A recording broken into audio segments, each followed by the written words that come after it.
Chapter 755. Result of scheming against the Dark Lord. Ricky slid the dagger toward Edmund.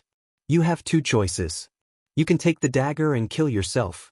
If you do that, we will leave your family alone. Your brother will take over the family.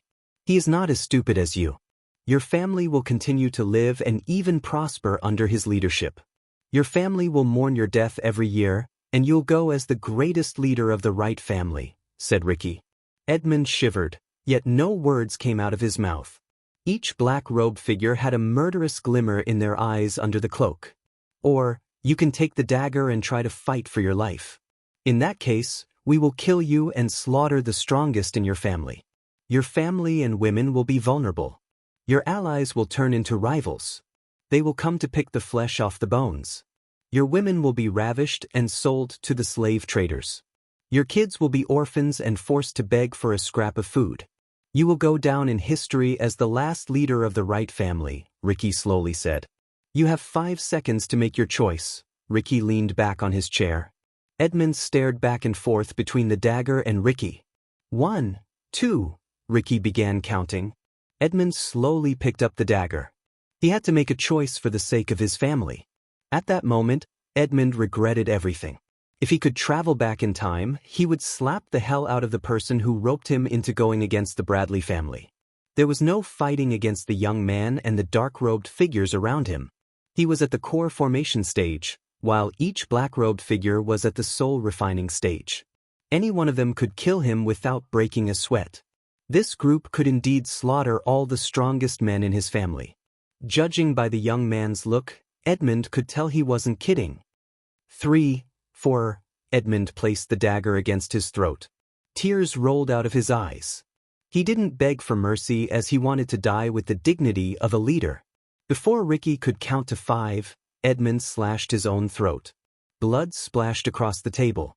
Edmund's body quivered violently for a few moments before finally coming to a halt. Edmund fell on his table with blood oozing out of his throat. Ricky took a dark cloth from his pockets, wiping off the drops of blood from his face. Good choice, said Ricky.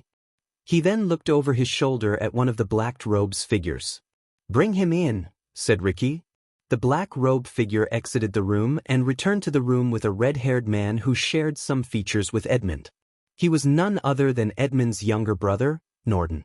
He didn't react like he saw his brother's body just now. On the contrary, Norden watched everything that had transpired, from Ricky's arrival to Edmund's suicide.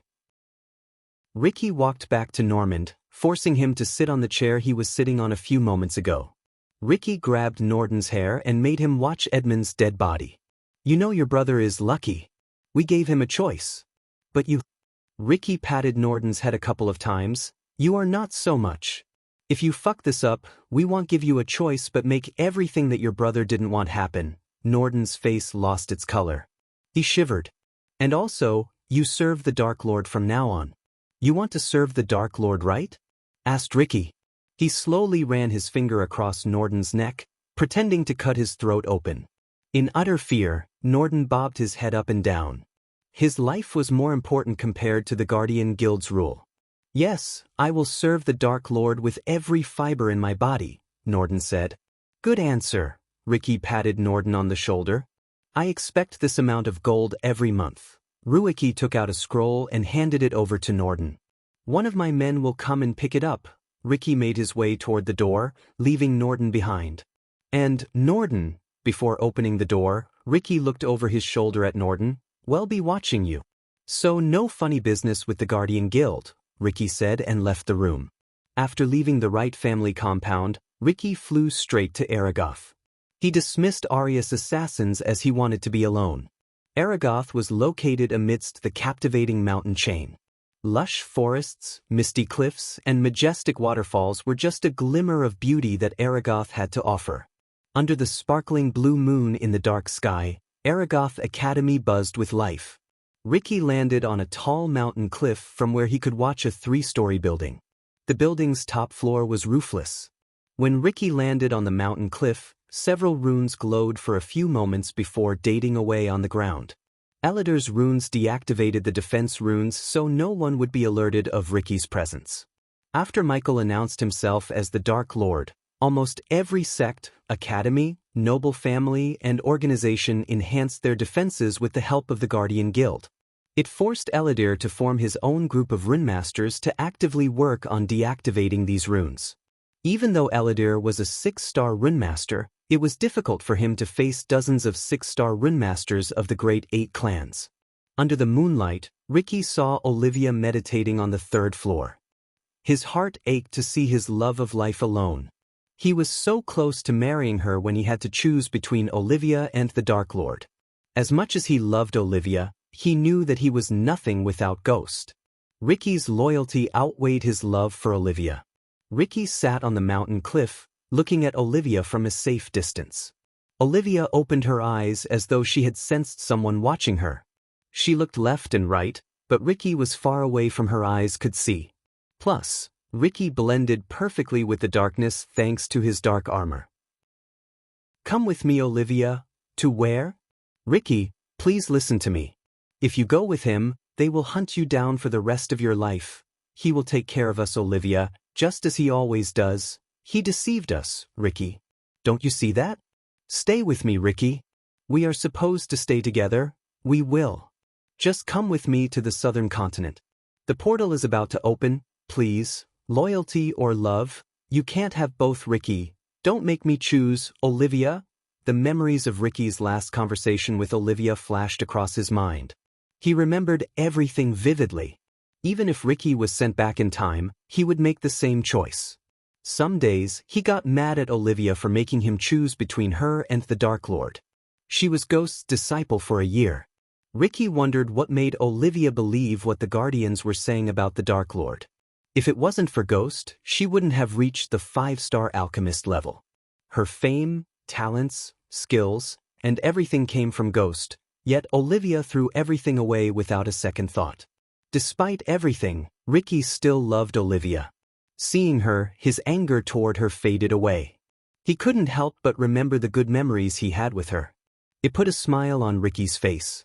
He had seen countless beauties in the southern continent and the army of the Dark Lord, yet no one replaced Olivia's place in Ricky's heart. His whole family nagged him to marry someone else, but Ricky outright refused to even think about another girl. Ricky's deep love for Olivia and sadness in his heart put a knot in his cultivation path. Otherwise, he would have hit the fusion stage like most of the Dark Lord's subordinates. Ricky watched Olivia talking to a few nobles. After the Guardians shut down the majestic chains, they tried to recruit Olivia to produce potions and pills for them. However, Olivia refused to play any role in the war between the Dark Lord and the Guardian Guild. Even if she joined the Guardians, Ricky didn't think the Dark Lord would mind. He was at a point where he didn't need a potion or pill. A hall filled with arrays and contraptions refined pills and potions for the Dark Lord's army instead of alchemists. Olivia was about to leave the building when she turned around. She still had the feeling that someone was watching her. Seeing Oliva's reluctance to leave the building, Ricky stood up. He knew it was time for him to leave. He would be in trouble with the Dark Queen if someone found him. He took a deep breath, standing up. "Goodbye, Olivia." Ricky had a smile filled with pain and grief. He slowly ascended to the sky before disappearing into the clouds. After leaving the mountain, Ricky headed for the secret portal connecting Elon continent to the southern continent. Only those who were close to the Dark Lord knew the existence of these portals. These portals were the reason why Ricky and the Dark Lord's people could travel between the Dark Ocean and other continents without alerting the Guardians. While Ricky was flying toward the forest near the river town, he heard Daniel's voice in his head. "Where are you? Are you all right?" asked Daniel. "Yeah. I am on my way to the portal." "Something happened?" asked Ricky. "Damn it, Ricky. Did you forget? The Dark Lord will return to the castle soon. We need to finish things up here." "Shit, I almost forgot." Ricky smacked himself on the head. "Are you at Aragoth again?"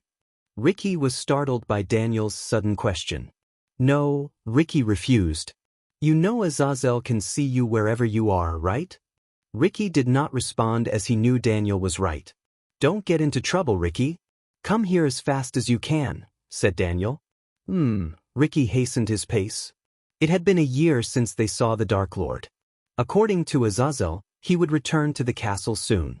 Therefore, the entire castle and all of the subordinates were under pressure to meet the Dark Lord after such a long time. Chapter 756, Return of the Queen. While Ricky was heading for the Dark Ocean, two giant trolls were rampaging through an empty, barren land.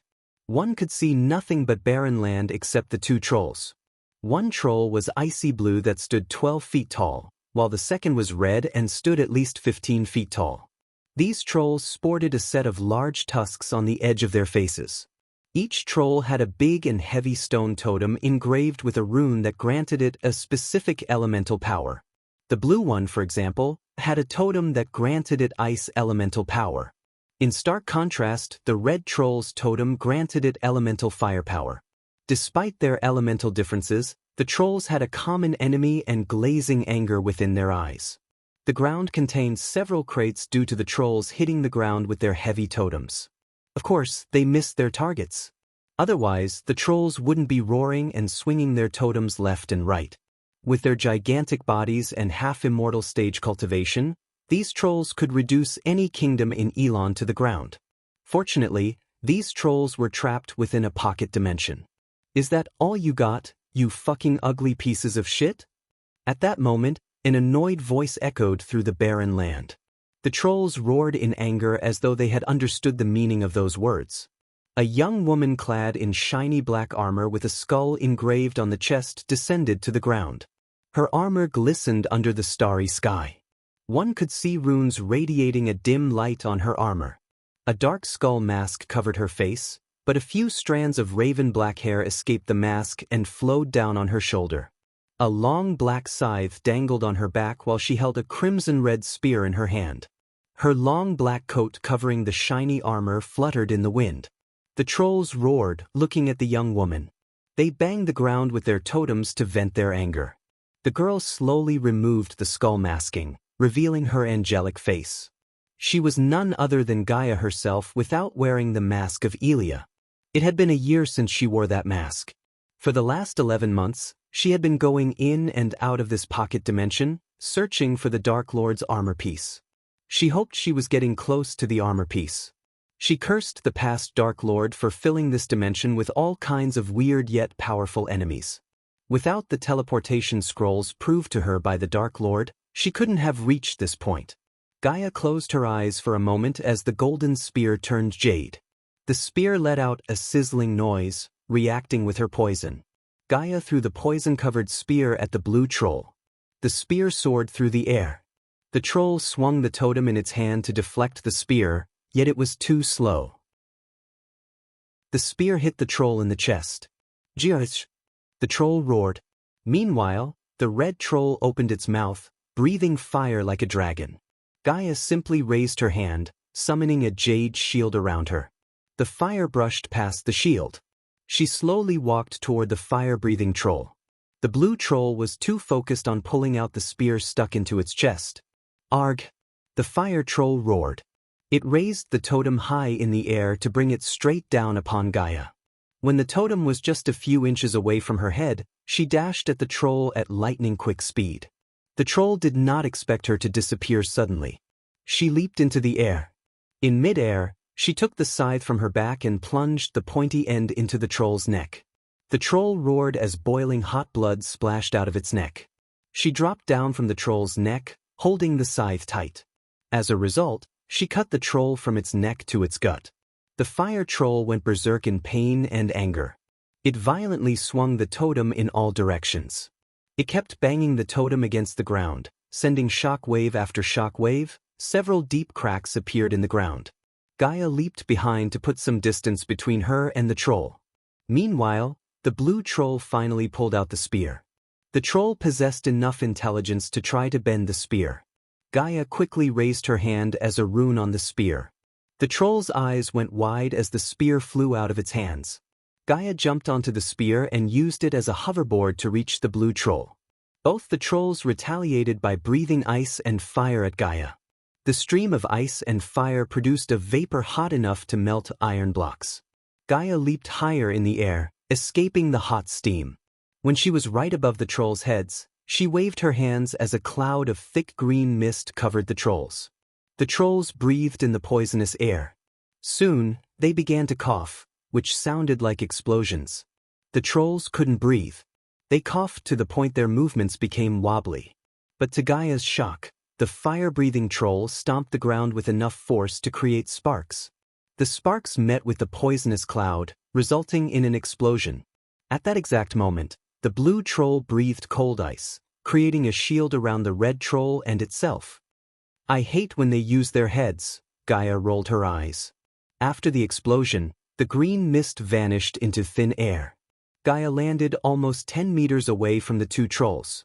The two trolls rubbed the ground with their feet, threatening to dash at Gaia. She cracked her neck. The next moment, she tossed the spear and the scythe to the ground. The trolls were slightly surprised. After throwing away her weapons, she rolled up her sleeves. Up to this moment, she was going easy on the trolls. But that was about to change. Looking at the trolls, she decided to use her new spells. A silvery light enveloped Gaia's wrists. Gaia dashed at the trolls, breaking the sound barrier itself. Her speed created a shock wave that formed a clear circle around where she was standing. The troll was taken aback by her speed. Compared to the trolls, her small stature made her more agile than the trolls. She leaped into the air as targeting the red troll. Both the trolls swung their totems left and right, but Gaia swayed her body to the side, easily avoiding the totems. She raised both her hands toward the red troll as a silvery energy beam shot out of her hand. A bright light flashed across the barren lands, making the trolls go blind temporarily. The beam went straight through the totem and penetrated the troll's chest. The troll groaned, collapsing down. Gaia somersaulted in midair before landing on the troll's shoulder. The troll quickly reacted by trying to swat her like an insect. However, Gaia moved easily behind its neck. She then placed her hands on the troll's ear, firing another blast of energy beam. The troll's roar echoed through the barren lands. Anyone could tell how much pain the troll was in by its roar. Gaia did not show any mercy. She fired another energy beam, but this time, she aimed at the blue troll through the hole in the red troll's head. The beam hit the blue troll before it could hit Gaia with the totem. Instead, the energy beam hit the blue troll's totem. As a result, it lost the totem as well as its balance. Gaia quickly reached out for the scythe as it flew straight back into her hands. She swung the scythe with enough force to cleave the troll's head right off its shoulder. Hot blood splashed across the ground and on her face. The troll's body twitched uncontrollably. Seeing the troll's death, the other roared with fury. Its eyes lit up with icy blue energy. Its power shot through the roof. Within a few seconds, the troll went from half-immortal stage level 2 to level 5, which meant the troll had become 3 levels stronger than Gaia. The troll's sudden power-up did not surprise Gaia. She was prepared to face it. She was about to fight the blue troll when an ethereal cobra made of crimson-red energy descended from the sky. The troll was completely off guard. The snake was several times bigger and more powerful than the troll. To Gaia's shock, the snake coiled around the troll, making the troll roar in agony. The snake slowly squeezed the troll as it started to puke blood. Blood and guts gushed out of its body. Little by little, the troll lost its life to a gruesome death. Finally, the light of life faded away from its eyes. When the snake faded away from existence, the troll turned into a bloody mashed pulp. The air reeked of its blood and guts. Gaia rolled her eyes. She swung the scythe to remove the blood on its blade.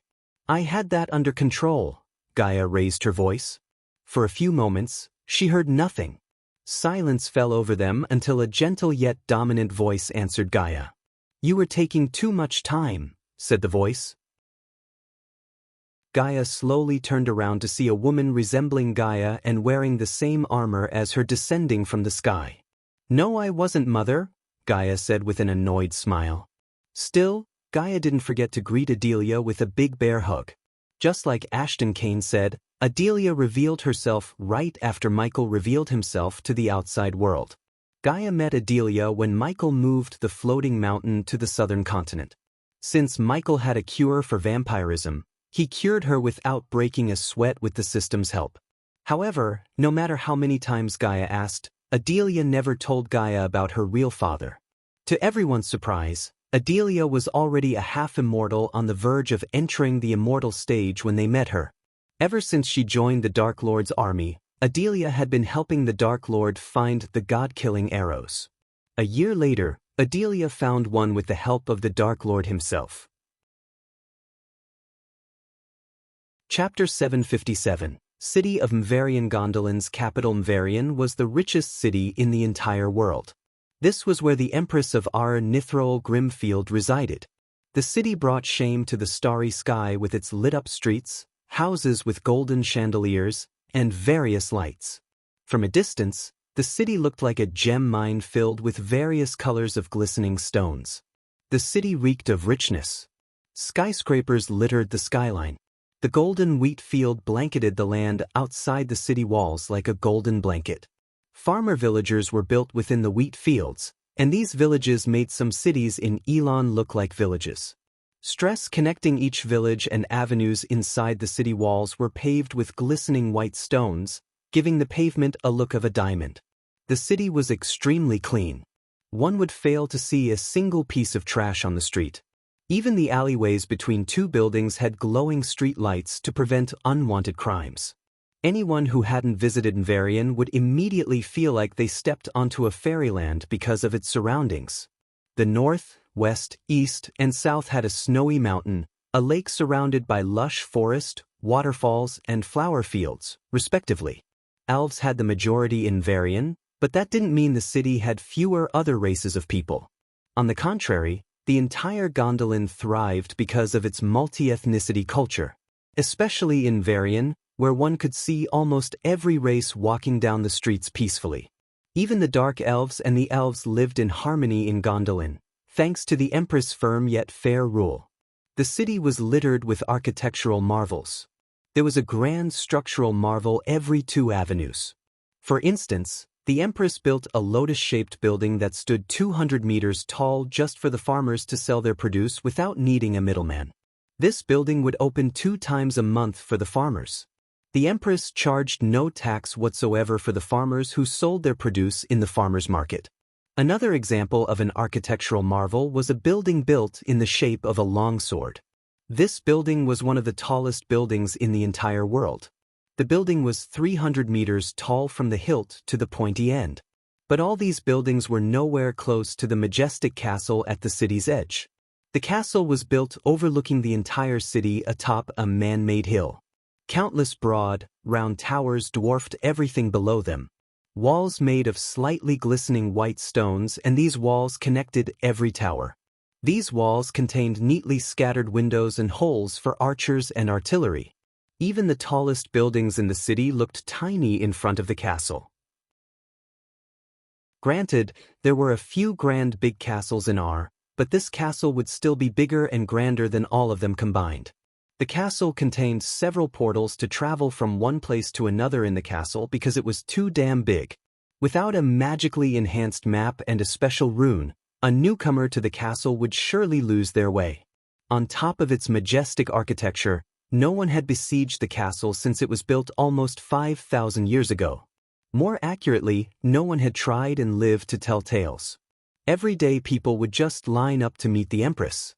Despite her busy schedule, the Empress allocated 3 hours to meet her subjects to hear their hardships if they had any.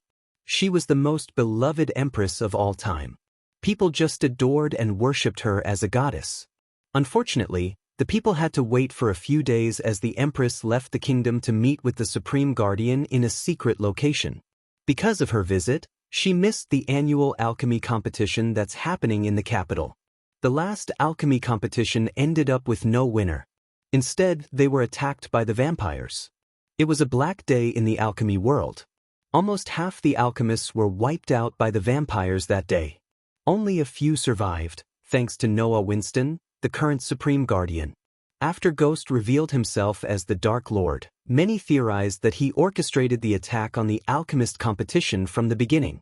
The world turned everything Ghost did into an evil, messed-up story. The worst thing was that the world believed everything because the Guardian Guild before Noah took over ensured the people believed everything. However, Noah put a full stop to false stories. The alchemy competition was held in a building made of jade glass. The building resembled a lotus. Each petal had shops, homes for the rich, and halls. Since the alchemy competition attracted thousands of people, the committee decided to hold the event in the center where even 100,000 people could comfortably sit and enjoy the event. Today was the second day of the competition. The rules and format of the competition did not change, but the judges did. Last time, they invited Ghost, Adevan, Gabriel, and Hendrix Gardner as the judges. Obviously, they couldn't invite Ghost this time. So in his stead, they invited the current youngest 5-star alchemist in Elon Continent, Olivia Palmer. Hendrix Gardner and Asian accompanied Olivia Palmer on the stage. Hundreds of fledgling alchemists occupied the stage below them. Since they weren't as experienced as the alchemist who died last year, the competition committee decided to give relatively easier formulas.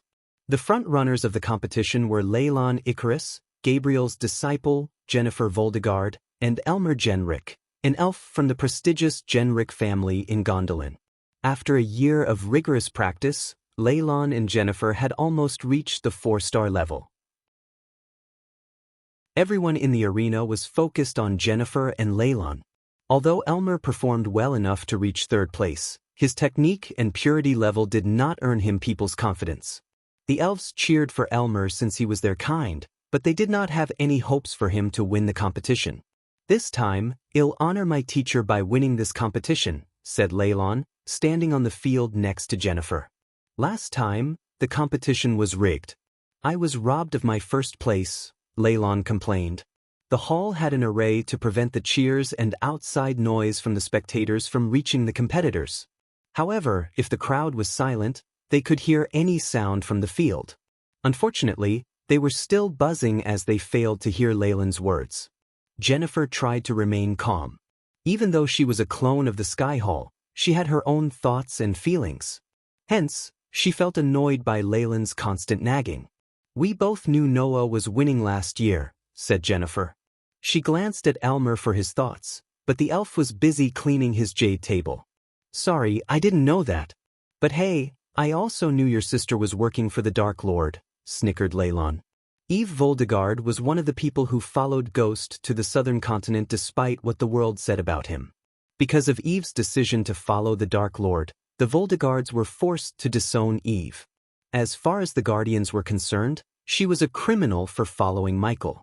Noah did not punish the Voldegards for Eve's choice. However, they were secretly monitoring the Voldegard family. Don't talk about my sister, Jennifer gritted her teeth. Not that Leylon's words angered Jennifer, but if the real Jennifer was here, she would have gotten angry. Thus, the clone did the same to play her role correctly. What was the committee thinking when they decided to allow you to compete? Leylon growled. Why do you care since you are so sure about winning the competition? Jennifer replied. Humph, Leylon snickered. On the other hand, Elmer remained silent without putting his nose into their conversation. Instead, he cleaned the jade table spotless as though he hated dust on his table more than anything. The jade table reflected his clean-shaven face with blue eyes, a square jaw, and striking golden hair. Elmer was not a talkative type. Since the competition had started, he barely spoke. Finally, the crowd became silent when the bell rang. Everyone quickly shut their mouths as the alchemists' bodies tensed. They all looked at the judges. Asian rose from his chair and made his way to the edge. He glanced over the field with the alchemists. It's my honor to welcome you all to the second day of the competition. Once again, I have to thank Her Imperial Majesty for providing us with such an exquisite venue and protection. We couldn't have done this without Her Imperial Majesty's aid, especially what happened last year. As before, please mourn for the lost ones for a minute in silence, please. The crowd rose from their chairs to pay their respect to the alchemists and people who lost their lives at the competition last year. Silence swept across the arena. The people closed their eyes, lowering their heads. Thank you, Asian's words broke the silence. Without a further ado, let us begin the second stage of the competition. To start it, I'd like to welcome the youngster 5-star alchemist in the Elon continent and the head of alchemy in Aragoth, Miss Olivia Palmer. As soon as Asian united Olivia to the front, an awkward silence occupied the arena. Few mumbled something under their breath. Everyone stared at Olivia with different looks. Some admired Olivia for not following the Dark Lord, while some had hostile looks as they thought she supported the Dark Lord in the shadows. Olivia was used to their gazes. She took a deep breath and walked to Xianxia's side.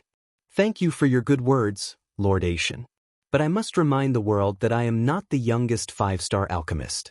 "We all know who the youngest is," people gasped in shock. They couldn't believe the guts of Olivia to speak such words. Even Xianxia and Hendrix were startled by her words. "All I wanted to say is, do not let the past and one person's actions pollute the beautiful world of alchemy," Olivia calmly said. "Your challenge for the second round is you have to brew the Lucid Dreams potion in under 2 hours. To help you brew it, you will receive the recipe and 3 batches of ingredients." As the competition began, several people were on their way to kidnap someone important. These figures were using the forest outside the city as their cover. With their black armor, they perfectly blended with the environment. The competition was really cursed as it attracted the wrong crowd for the second time. Chapter 758. Yet another alchemy competition. Lucid Dreams potion was just a standard 2-star level potion. However, it contained several intricate, complex steps to brew it without the cauldron exploding on an alchemist's face. Rich noble kids consumed this potion as a kind of drug to have a dream of their desire. Elmer noticed 3 batches of ingredients materializing on his table. Each batch contained 1 sprinkle of sweet aniseed, 1 tablespoon of snowy clove, 6 bits of sun shiso, 4 teaspoons of winter seed, and 1 cup of knot petal. "Piece of cake," Leylon snickered. As the last disciple of Gabriel, he could brew such a simple potion in his sleep. Every challenge Leylon tackled boosted his confidence to another level. In Leylon's excitement, he failed to notice Elmer's strange, amused smile. The smile disappeared as fast as it appeared. "Beat the sweet aniseed as you do with your enemies and put the result in a container," Leylon mumbled under his breath. He didn't even look at the recipe scroll. "Add a sprinkle of liquid ice to turn it into messy water, then add the snowy clove all at once and make sure you don't leave any remnants." Leylon continued to work his magic on the ingredients. Despite being a clone, Jennifer was extremely well-versed in alchemy. She was slower than Leylon but so much faster than Elmer. "Fill the cauldron with unsalted seawater, add the mixture and bring it to a boil, freeze it, and bring it to a simmer. Let it reduce by half before adding the sun shiso and winter seed. Mix both together first, then add all at once." While Leylon was brewing the potion, a tinge of sorrow rose in Olivia's heart. A year ago, she was beside Ghost, her teacher, and watched the competition. She still couldn't believe her teacher was the Dark Lord the entire world was afraid of. When she thought about Ghost, she had nothing but pleasant memories. Without him, she couldn't have reached her current state. Every day, she asked herself whether he really helped her or used her for his own benefit. Unlike Ricky, she couldn't drop everything and follow the Dark Lord to be a criminal wanted for the rest of her life. For some strange reason, she felt Ghost was watching her from somewhere in this arena. But she quickly dispelled the feelings as the arena was protected with all kinds of defense arrays and runes. It was impossible for the Dark Lord to step into the arena. Little did she know that the Dark Lord was in the arena and closer to her than she thought. "Are you all right, Miss Palmer? You look a bit worried," asked Hendrix Gardner. He was the 6-star alchemist who almost lost his life to the vampires. The reason he was sitting here alive was Michael. Unlike Gabriel, Michael did not want Hendrix dead.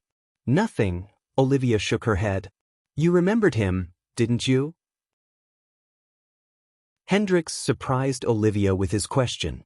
"No, Lord Hendrix. Why would you say that?" Olivia creased her brows. Hendrix leaned closer to her. "Friendly piece of advice.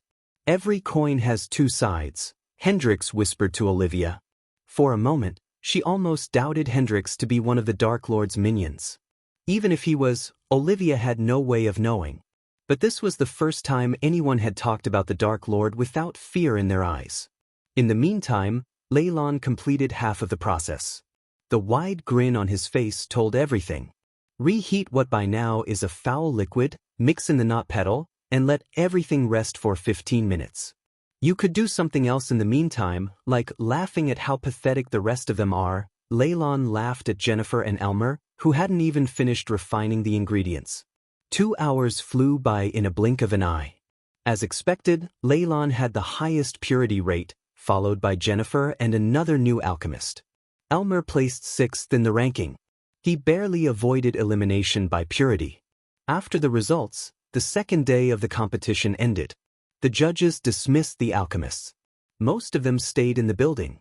Instead of staying in the room allocated to him, Elmer went outside.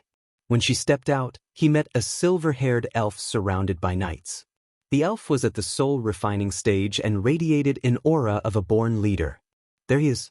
Took you long enough, Elmer. The elf greeted Elmer with a stoic face. Lord Hammond, Elmer bowed deeply, showing his respect. You still in the competition? Hammond tilted his head. He was an elder in the Genric family and the man who brought Elmer to the family. Apparently, Elmer said. Brother Elmer. Suddenly, 2 elven kids jumped out of the carriage behind Hammond. They were twins. One was a silver-haired boy, and another was a golden-haired girl. They were just 7 years old who loved to play with almost anyone. Voron and Eva? Elmer was surprised by the kids. Usually, these two wouldn't leave the family compound for security reasons. The kids hugged each of Elmer's thighs as Hammond sighed. I have an important task for you, Elmer. You need to get them to Genric family safe house. Did you win, Brother Elmer? Nah, he lost. The kids played with Elmer. Why me? Elmer asked Hammond. Because I said so, and I must be somewhere else, said Hammond. You expect me to ride in the carriage with them? We cannot fly until we cross the border, remember? Looking at Elmer's worried face, Hammond patted him on the shoulder. Quit worrying. My guards will be with you all the time. Just take a quick nap inside, and when you wake up, you'll be at the manor. It's not like I have a choice. Elmer rolled his eyes. Come on, kids. Get inside. Elmer pulled the 2 kids away from his legs by their collars. That's the spirit. Hammond patted Elmer on the back as Elmer opened the carriage door for the kids. I will see you soon, Lord Hammond. Elmer bowed before getting inside the carriage with the kids. Hammond signaled a couple of his men to get on the carriage. Inside the carriage, Elmer sat in silence without indulging the twins in their silly games. The carriage slowly moved away from the arena, leaving Hammond and his men behind. Something felt off to Elmer. The twins were the heir of Genric family, yet Hammond only sent 2 guards with them. However, a bigger party might attract unwanted attraction. No one would bother to think twice about a carriage with 2 soul refiners in the R continent. When Elmer thought like that, Hammond's actions made sense. Elmer looked at the sky from the window. The sky was unusually cloudy as though heavy rain was due. He hoped to reach the manor before the rain. Brother Elmer, come play with us, said Voron. He climbed on Elmer's back and played with his pointy ears. Since they were kids, their ears were not as pointy as Elmer's. Instead of playing, why don't you 2 meditate? It's good for both your brains and souls, said Elmer. The kids shook their heads as Elmer expected. He let them do whatever they wanted and focused on the bustling streets. As time passed, they exited the street. The lush green field was in stark contrast to the busy streets of Mvarian. Soon, the field extended into lush forest. Everything became dark after they entered the woods. The forest was small, thick, and blooming. Its canopy was eclipsed by alder, larch, and ash, and twinkling lights bursting through their crowns allowed for a mosaic of shrubs to claim the brittle leaves on the ground below. Swooping tree limbs held onto every tree, and a range of flowers clung to any space they could find and looked almost out of place in the otherwise mundane terrain. A cacophony of beastly noises, predominantly those of insects and critters, filled the air, and were accompanied by the occasional sounds of large animals in the distance. Elmer savored the sight and silence outside. He trained himself to ignore the 2 annoying kids and focus on something else. For example, the elven rune in the Genric family underground vault. This particular elven rune favored the fire element. Thus, anyone who wields the rune would gain an unimaginable amount of increase in fire manipulation, which was crucial to every single alchemist. The Genric family had been protecting the rune for centuries. Only the core family members had access to this rune. Winning the alchemy competition was one way of getting access to the rune. That was one of the reasons why Elmer decided to compete in the competition. As Elmer was focusing on the passing trees, his ears twitched.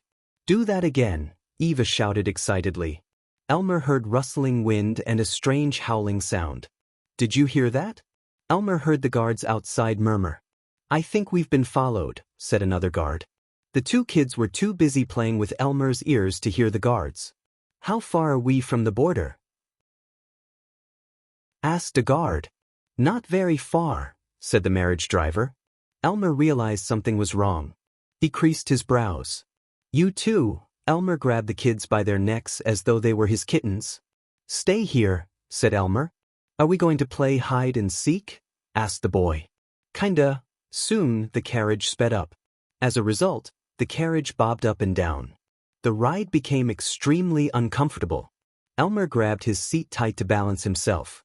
"We are being followed." "I see figures in the woods," said a guard. His voice had a tinge of panic. Suddenly, Elmer heard a thud. "Hey Dash!" Another cry resonated in the area but was cut short abruptly. Elmer felt the carriage slowly coming to a halt. "Why are we stopping?" asked Eva. "Aren't we playing hide and seek?" asked Elmer. "Really?" The kids' faces lit up. They had been nagging Elmer to play with them since they first met. So when Elmer agreed to play, they were so excited. "Just, I am going to close my eyes, and you are going to hide within this carriage." "Where do we hide in here?" Eva complained. "I don't know, but that's the rule." "To make it a fair game, I will step outside," said Elmer. Having no choice, the kids nodded. Finally, Elmer opened the door and stepped outside the carriage. They were in the middle of nowhere. When Elmer walked to the front, he saw an arrow sticking through the driver's head. The very next moment, several figures dressed in dark armor stepped out of the shadows. Each of them was at the soul refining stage level 5. Elmer counted at least 12 of them standing around him. "The kids inside?" one of the dark-armored figures asked Elmer. "Hand them over to us, and we will kill you painlessly," the figure threatened Elmer. Michael will make his appearance in the next chapter. Stay tuned. Chapter 759, Dark Lord Returns. "No can do." Elder shook his head. He wasn't going to hand over the twins to these people. He may have been cold toward the kids and didn't like to spend time with them, but the kids adored him. His heart simply refused to give the kids to the strangers. The black-robed figures chuckled. The elf before them was just at the core formation level 1. They could kill him without breaking a sweat. Nonetheless, the black-robed figures saw no signs of fear in the elf's eyes. Elmer cracked his neck. "Kill this fool and take the kids," the black-armored man ordered one of his men, who stood a couple of meters away from Elmer. The black-armored figure unsheathed his dagger. He strolled toward Elmer playing with his dagger. The black-armored figures expected Elmer to cast a spell or at least poise to defend himself. Contrary to their expectation, Elmer remained still. The black-armored figures thought Elmer had frozen by fear. The black-armored figure raised the dagger before plunging it onto Elmer's back. To the man's shock, the dagger shattered into pieces when he stabbed Elmer. His hand went numb. He felt like he stabbed a concrete block. The man was completely off guard. His eyes widened behind his mask. The trees in the forest swayed as an ominous feeling swept across them. They heard wolves howling in the distance. Thunder rumbled alongside the wolves. Suddenly, the black-armored figures saw Elmer's eyes turn completely black. Black bolts of lightning crackled around his body. Slowly, the area around the carriage grew darker and darker. The black-armored figures took a step back in fear. They had a bad feeling seeing the darkness around them. Elmer's expressionless face changed. Instead, a devilish grin emerged on his face. Chill ran down the black-armored men's spines. They trembled in utter fear. Suddenly, everything turned completely black for a moment. When the darkness disappeared in a flash, Elmer disappeared from their sight. The men looked around frantically. The forest once again became completely silent. "Brother Elmer, we are ready. Come find us." The playful voice of the kids cut through the ominous silence. "Keep hiding, kids. I have to clean up a few rodents." The The black-armored men heard Elmer's voice echo through the forest. However, they couldn't locate him. "Rodents, we do not want them in here," said the kids. "I am sure you don't," said Elmer. The black-armored figures unsheathed their weapons. A breeze of wind brushed past them. They didn't even blink. Fear crept into their hearts. "Where dash?" a black-armored man tried to shout, but his shout was cut short abruptly. His head exploded into red mist. The rest were startled. They had no idea what just happened. Under their shocked gazes, a thin veil of energy appeared around the carriage. "He's dead." "It happened," one of the men stuttered. Everyone trembled to see the blood spewing out of their friend's neck. One moment he was fine, and the next, his head exploded like a watermelon. Once again, a breeze of wind brushed past them. Following the wind, another head exploded. The black-armored man who stood beside the man fell down in shock. Blood splashed across his face and the ground. Yet, they didn't see what just happened. One by one, heads exploded.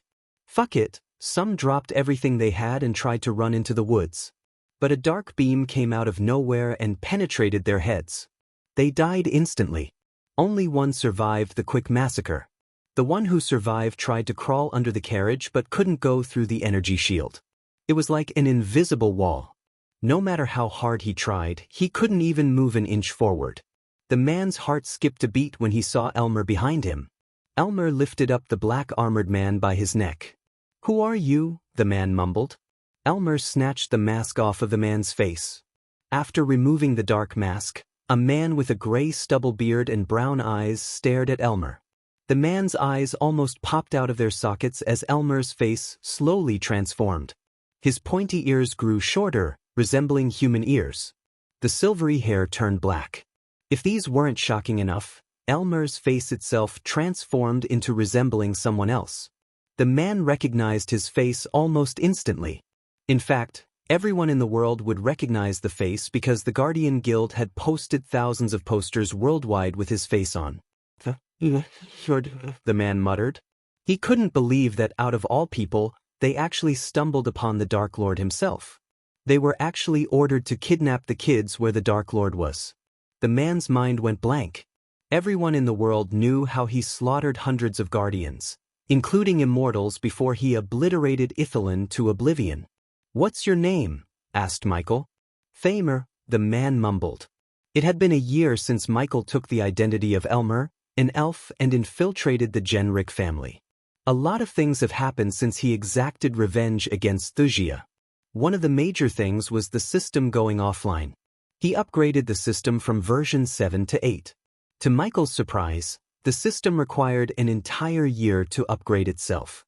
But before it went offline, the system required Michael to get his hands on the elven rune in the Genric family without revealing his identity for some reason. To the outside world and his minions, he disappeared and went underground. But in reality, Michael was staying with the Genric family, slowly gaining their trust and working as an amateur alchemist. Only a few knew about Michael's current identity, which included Gaia and her mother. While he was living with the Genric family, Gaia and her mother continued the search for the god-killing arrows and his armor pieces.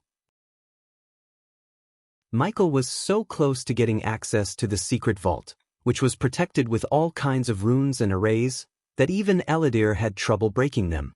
Since the system strictly advised Michael not to reveal himself, he didn't take the risk of letting Eladir take a crack at the arrays and the runes. Hence, Michael chose the good old ways. To be honest, Michael loved the fresh air. He let his subordinates handle everything back in the southern continent. The Guardians poured all the resources into finding him in the southern continent while Michael lived right under their noses. Plus, he was able to get a good understanding of Ar and Empress Nithrol Grimfield. Unfortunately, because the system went offline, Michael couldn't break through to the immortal stage. Everything was going great until these assholes decided to ambush him and the two annoying kids. Whoever sent Thamer just made it into Mysaheel's kill list. "You know who I am, right?" asked Michael. Thamer bobbed his head up and down. "So you know what I can do to you and everyone you know and care about?" Michael's eyes glimmered with killing intent. Thamer's heart skipped a beat. "But I will give you a chance to avoid all that bloodshed. Answer my questions and I won't kill your loved ones. Do you understand? Thamer did not understand as Michael tightened his grip around his neck. Do you understand? Michael's voice became demonic for a moment. Yes. Thamer immediately nodded in utter fear. Who sent you? Michael asked the simple and the most obvious questions. Considering his time in the Genric family, he could say the Genric family had no enemies hostile enough to kidnap the twins. A criminal act like this would get them the most brutal punishment there was from the Empress herself. The Empress was kind and brutal at the same time. Her war gods would go to any lengths to find out the kidnappers and bring them to justice. These war gods were the main reason why Gondolin had so few criminals. But if someone had sent people after the twins to kidnap them despite everything, Michael wanted to know who this daredevil was. Hammon, Lord Hammon sent us, Thamer blabbered almost immediately without a second thought. The Dark Lord frightened him more than Hammon ever did. That fucking rat. It seems I am not the only one with hidden agendas in Genric family, said Michael. Where do you plan to meet Hammon again? In a cabin not very far from here, Thamer answered Michael truthfully. Luckily for Thamer, Michael saw no signs of him lying. Otherwise, Thamer would be on the ground dead without a head. Finally, after hearing Hammon plan the ambush, Michael wanted to know why. He had a strange feeling that he could use Hammon to speed things up. Michael turned his gaze toward the carriage. With a flick of his wrist, he took out a silvery vial from his space ring. He threw the vial at the carriage as it shattered on the ground. Puffs of white smoke emerged from the broken vial and floated into the carriage. Take the kids to Hammon as you planned. If he asks about Elmer, tell Hammon you killed him. Got it? Thamer nodded frantically. Michael finally released his grip around his neck as Thamer collapsed down. He coughed several times. The rosiness slowly returned to his face. He picked himself up and slowly walked toward the carriage. When he got close, the energy shield around the carriage faded away. Go on, said Michael. Thamer opened the carriage door. To his surprise, the kids were sleeping on the couch. More accurately, they lost consciousness by inhaling Michael's knockout gas. Eventually, Thamer picked up the two kids and returned to Michael. Michael looked at the twins peacefully sleeping on Thamer's shoulder. He then took out a scroll and tore it in half.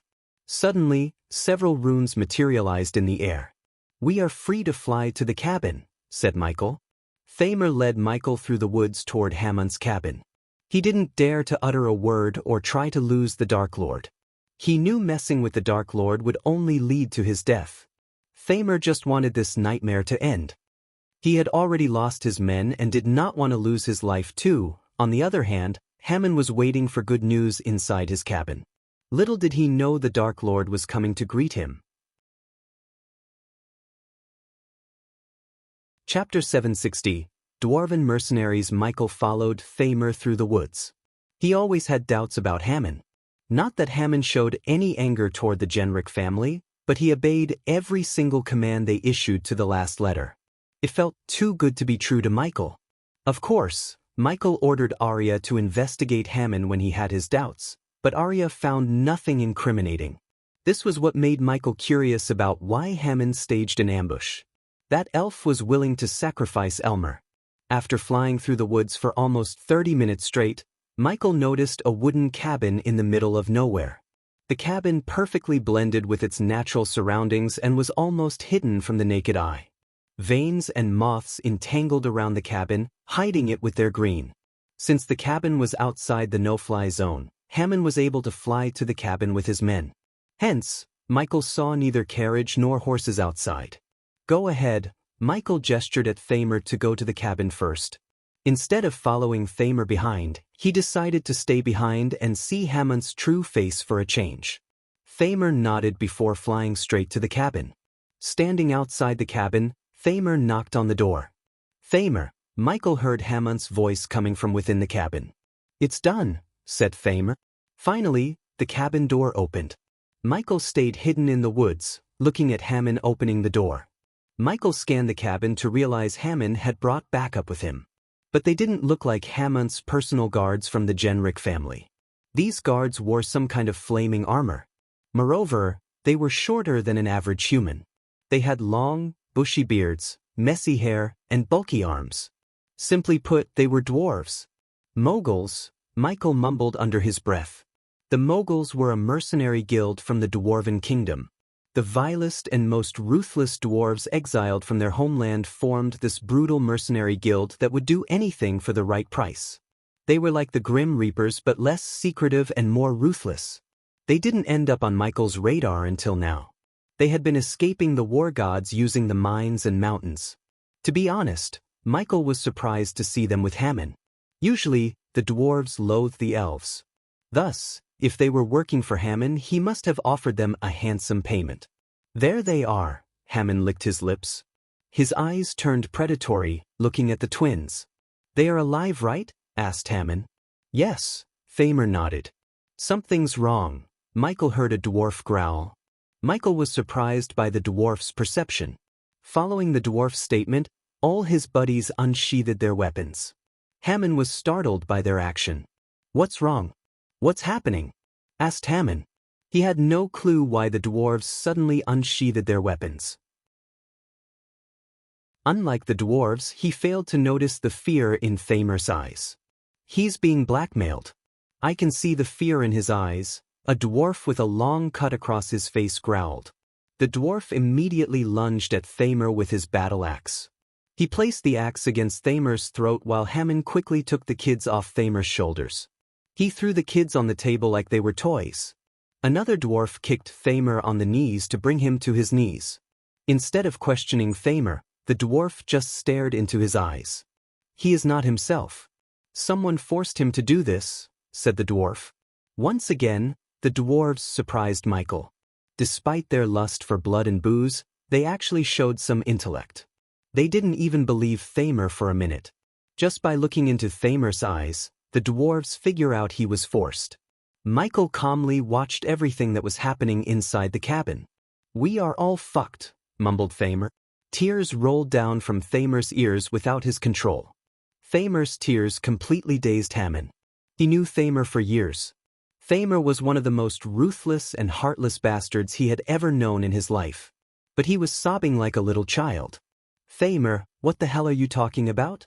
Hammon asked Thamer. He yanked Thamer by his collar. Before Thamer could utter another word, a bright light flashed across the cabin. The dwarves were startled. Soon, a sudden gust of wind snuffed out all the candles in the cabin. Darkness fell over the room. Hammon couldn't even see his own hands before his eyes. The dwarves quickly lit the lanterns dangling on their waists. Since they traveled through dark mines, they all had lanterns to light their way. Hence, they quickly fought off the darkness with the lanterns. The lantern light dimly lit the room with a shade of orange. Hammon let go of Thamer and moved closer to the twins. Someone's here, said a dwarf. Hammon's ears twitched as he heard footsteps. The footsteps sounded louder and louder until the door creaked. Every single pair of eyes were locked onto the door. They expected someone to open the door wide open any second. As they expected, someone did open the door. In the dim light, they saw Michael walking into the cabin. The dwarf near the doorway lunged at Michael without a second thought. Only when he was in midair the dwarf recalled the face. His eyes widened in shock. But it was too late as Michael caught the dwarf by his neck in the air. The dwarf's feet quivered as he started swinging his battle axe at Michael to cut his head. Hammon heard a cracking sound as the dwarf stopped quivering in Michael's hand. The battle axe fell off the dwarf's hand and hit the ground with a loud thud. The Dark Lord, Hammon mumbled under his breath. His predatory eyes glistened with fear. The dwarves took a step back. To a man who killed immortals, killing a bunch of soul refiners was as easy as lifting a finger. The dwarves were not stupid to rush into battle head-on with the Dark Lord himself. Judging by the situation, the dwarves knew the only way to escape was through negotiation. They just hoped the Dark Lord was in the mood for talks. We can have a civilized conversation if no one pulls any stupid stunts, said Michael. Michael dusted off his arms. With a flick of his wrist, he pulled a wooden chair toward him. He turned the chair around and sat backward. The dwarves and Hammon looked tense. It was no surprise, though. One could say the dwarves were holding well. Many would have wet their pants. After the Terror campaign the Guardian Guild and the Great Eight clans held against Michael, he didn't need fear toxin to scare people. The Guardians and the Great Eight clans wanted to stop people from believing in the Dark Lord or worse, worshipping him as though he was a god. The fear worked in Michael's favor. He never expected people to worship him. Instead, Michael wanted them to fear him. That was why Noah stopped the campaign to spread fear throughout the world, as he knew the Dark Lord wanted just that. Still, Noah was too late. The Guardian Guild and the Great Eight clans did a fantabulous job of scaring people. Even the criminals shivered at the mere mention of the name Dark Lord. Now let me hear why you want to kidnap those two. If I am not wrong, you should be protecting them. This doesn't seem like protecting, said Michael. Hammond felt reluctant to speak. Michael just lifted his finger as a lightning bolt shot out of his fingertips. The lightning bolt went straight through Thamer's head, instantly killing him. The dwarves jumped back in shock. Thamer wasn't weaker than any of them. If the Dark Lord could kill him with a single lightning bolt, they could only imagine what he could do when he used his full power. They realized the stories they heard about the Black Day were not at all exaggerated. In case the system hadn't gone offline for a year, Michael would have reached level 3 immortal stage. Unfortunately, he was being bottlenecked by the system. As you can see, I am not a very patient guy. So you should answer me without testing my patience, said Michael, crackling his fingers. Thamer's boy was on the ground with a big hole in his head. Blood still oozed down from the hole. His eyes were filled with terror and shock. At least he died instantly without suffering. Hearing Michael's words, Hammond gawked around the cabin. Everyone in the room knew there was no way of escaping without the Dark Lord's permission. However, Hammond couldn't reveal his story in front of these dwarves. Michael noticed his hesitation and sighed. You seem to want more privacy. That can be arranged, said Michael.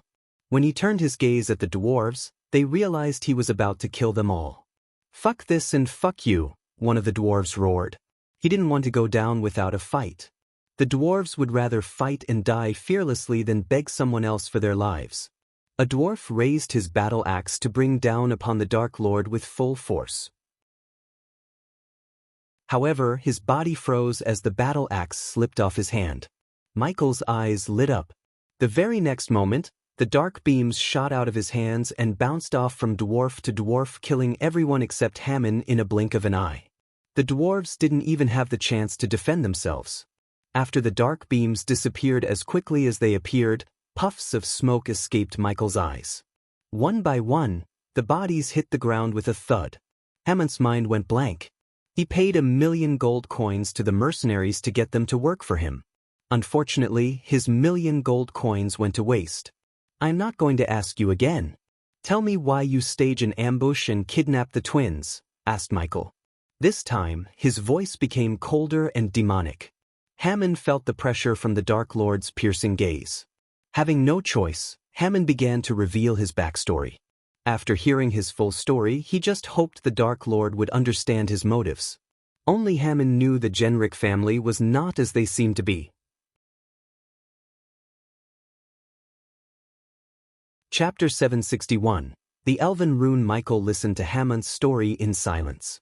The crickets and distant beasts accompanied them, along with creaking woods in the cabin. Heavy downpours accompanied Hammond's story. The droplets hit the roof, making a rhythmic noise that served as background music to Hammond's story. When Hammond finished his story, Michael felt pity for Hammond. According to Hammond, his family, once called Hamlets, protected the Great Elven Rune. The rune was passed from generation to generation. It was their sole duty to protect the Elven Rune. Apparently, there was a blessing hidden within the Elven Rune. The blessing gave whoever keeps the family healthy and prosperous. Therefore, Hamlets led a very good life in the Azer continent. Hamlet was only a child when his house leader brought his best friend 100 years ago to the Hamlet Manor. He trusted his best friend enough to reveal the existence of the Elven Rune. At that time, he did not know the Elven Rune kindled the fire of greed in his best friend's heart. A few days later, someone murdered the house head in his own manor and stole the Elven Rune. The Hamlets scoured the continent for the rune but did not find a single clue. Years passed without the Elven Rune. The disappearance of the Elven Rune turned into a curse. One by one, the hamlets fell sick to a strange illness and gradually lost their former glory. Once a prominent family in the continent slowly lost everything until they ceased to exist.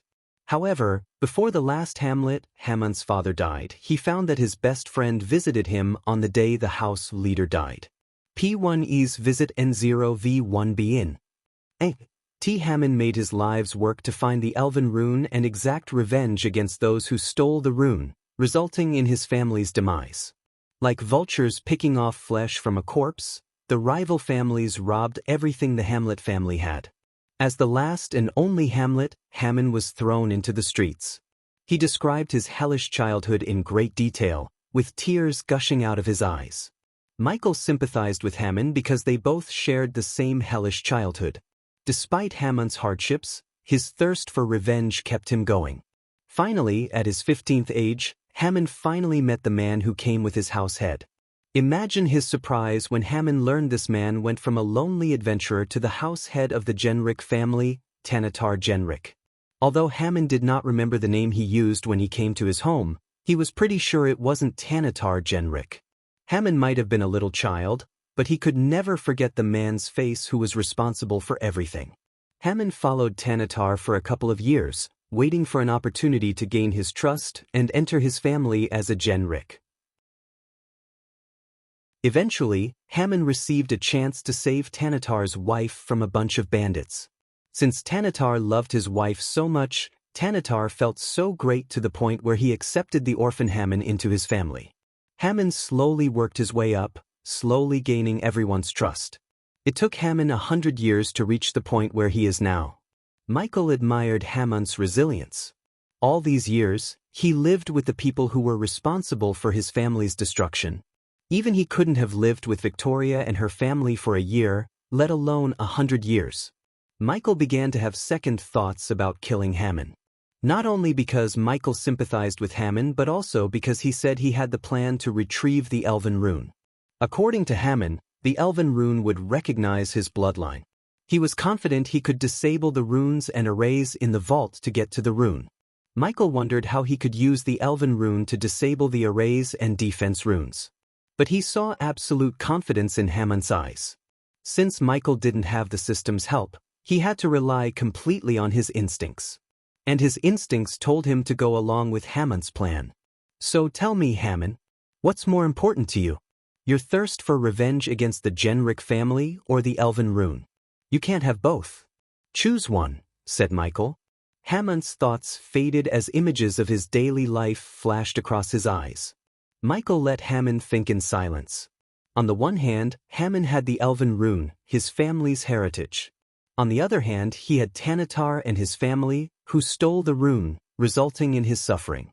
Without the Hamlet family, there was no need for the elven rune. That rune didn't have the power to bring his family back. However, killing Tanatar and destroying his family would certainly avenge his family and bring him peace. Hence, Hamon chose revenge against the Genric family instead of the elven rune. As far as Hamon was concerned, the Dark Lord could take the rune. I want the Genric family dead, Hamon growled. Except the kids. Be honest, do you really plan to kill the children? Asked Michael. Hamon hesitated to answer Michael because he wasn't a child killer. Subconsciously, Hamon was attached to the twins and the other children. His anger was pointed toward Tanatar, not the innocent children and others. Hamon was not a killer like Michael. He killed everyone in Victoria's family except the children because she sent them away before the war. The last time Michael heard, Noah had created an orphanage for children on every continent. As much as Michael hated Noah for being a righteous prick, he admired Noah for his leadership and initiatives, such as the orphanages. He was really taking the Guardian Guild on a better path. Pity their end goal was to fight Michael, which would result in only death. Your hesitation is the answer, Hamon. You can have your revenge. I am not going to kill you but... Michael rose from the chair. I will take the elven rune, said Michael. Michael waved his hands before his face. To Hamon's shock, his face transformed, resembling Elmer. Elmer! Hamon mumbled. For a moment, Hamon thought the Dark Lord had taken Elmer's face. However, he slowly connected the dots to realize the Dark Lord was Elmer. With another wave of his hand, Michael changed his face to look like another elf. "Elmer is dead," said Michael. "Now, get your plans on the road. As I said before, I am not a very patient guy. Asterisk asterisk asterisk asterisk asterisk asterisk asterisk asterisk asterisk asterisk asterisk asterisk asterisk asterisk asterisk asterisk asterisk. The Genrick family mansion was located on the outskirts of Mvarian. The mansion would have seemed identical to any other in the prestigious neighborhood to the outside viewer. Large curtained windows set in solid concrete walls and burnt silver tiles on the roof. Stone statues and a large metal gate guarded the entrance, a freshly trimmed lawn, flowering bushes, and sunlight reflecting off the surface of a fountain on a typical warm summer day. A well-kept gravel path led to automatic double doors. Inside rested several priceless artifacts proudly. In one of the many numerous rooms, the house leader Tanatar Genrick scoured through heaps of scrolls on his wooden table. Wooden boxes were stacked high against the ceiling, and the content of the few that had been unpacked was dispersed throughout the room. The heavy dusty air dimmed the area. Outside his room, the Genrick family went on with their life as any other usual day. Tanatar Genrick was a gentle-looking elf with blue eyes and long, striking golden hair. Despite retiring from being an adventurer 100 years ago, he still had muscles underneath an inch of fat. One could easily see the deep scar on the side of his neck. Tanatar liked to be left alone in his storeroom. In this room, only he and the thousands of scrolls in which one might hold an answer to his long search. Only by one, he picked up a scroll, opened it up, read its contents, and threw it away with a glimmer of disappointment. As he repeated this cycle, he heard heavy boot steps outside the room. "My lord," someone knocked on the door. Tanatar sensed an urgency and panic in the rough voice. His eyes glimmered with fury. He hated being disturbed in this room. "My lord, you must see this. It's about the twins." As soon as Tanatar heard these words, the anger in his eyes faded. Tanatar waved his hands as several runes glowed on the door. Soon, these runes faded away, unlocking the door. The door clicked open. "My lord," a soldier rushed into the room and dropped to his knees. He reached out a scroll toward Tanatar. Tanatar immediately frowned, looking at the blood stains on the scroll. Tanatar picked up the scroll and opened it up to read its contents. While reading the scroll, Tanatar's body trembled. He collapsed onto the chair behind him. The soldier's body jerked as Tanatar banged the table. The mountain of scrolls crumbled down, making the room messier. "Show me the box." Tanatar stood up. He followed the soldiers to the front lawn, where he saw several soldiers and family members gathered around. "Move aside, Lord Tanatar is here." Everyone moved aside, making way for Tanatar to the wooden box on the ground. The air around the box reeked of blood. The soldiers already had the box opened.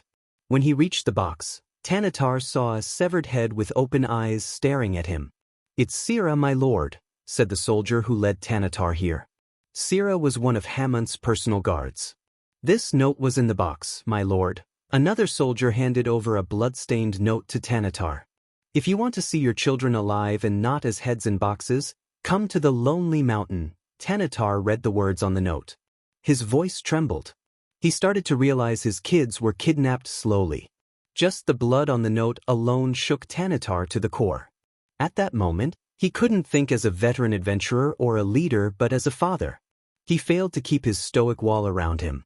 Thinking about his children in danger made the wall crumble down. For a few moments, his mind went blank. "My lord, what does the note say?" a soldier asked with worry. The soldier's words pulled Tanatar out of his dazed state. "Gather our men, we are going to the Lonely Mountain." Tanatar barked his order at his men. "Lord Tanatar, what happened? What's the meaning of all this?" One of his core family members asked Tanatar. "Voron and Eva." Tanatar's words didn't come out through the lump in his throat. "What happened to them?" The elves panicked. "They were kidnapped." Tanatar barely finished his words, shaking everyone to their core. While Tanatar and the others were gathered at the front lawn, Hammond entered the mansion via a secret path only known to the elders. Michael accompanied Hammond as one of his personal guards. Michael followed Hammond behind a dimly lit underground passage. The vault is just around the corner, said Hammond. Chapter 762. Two sides of the coin. Michael followed Hammond until he reached a giant door made of some kind of silver metal. The door was built with countless nuts and bolts. On top of these mechanisms, Michael sensed countless runes.